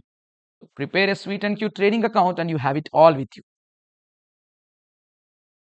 I hope you people enjoyed watching this video as much as I loved solving this September 25 paper. One of the off the hook paper which I would not personally call difficult or personally call out of syllabus, but a very interesting and unique level paper where the institute's message is quite clear that I don't want you to do any analysis of past papers or expect a specific trend or specific type of questions in the exam and come. I want you to know the concepts very clearly because I want a very talented and then qualified students sitting here in CA intermediate class from foundation route and not randomly expecting something, playing some bluff game and then passing foundation to go to CA inter. And the intention of doing this video is, now we all know that the examination is no longer 2 times a year but 3 times a year. You will have very less time left with you after your result before the next attempt.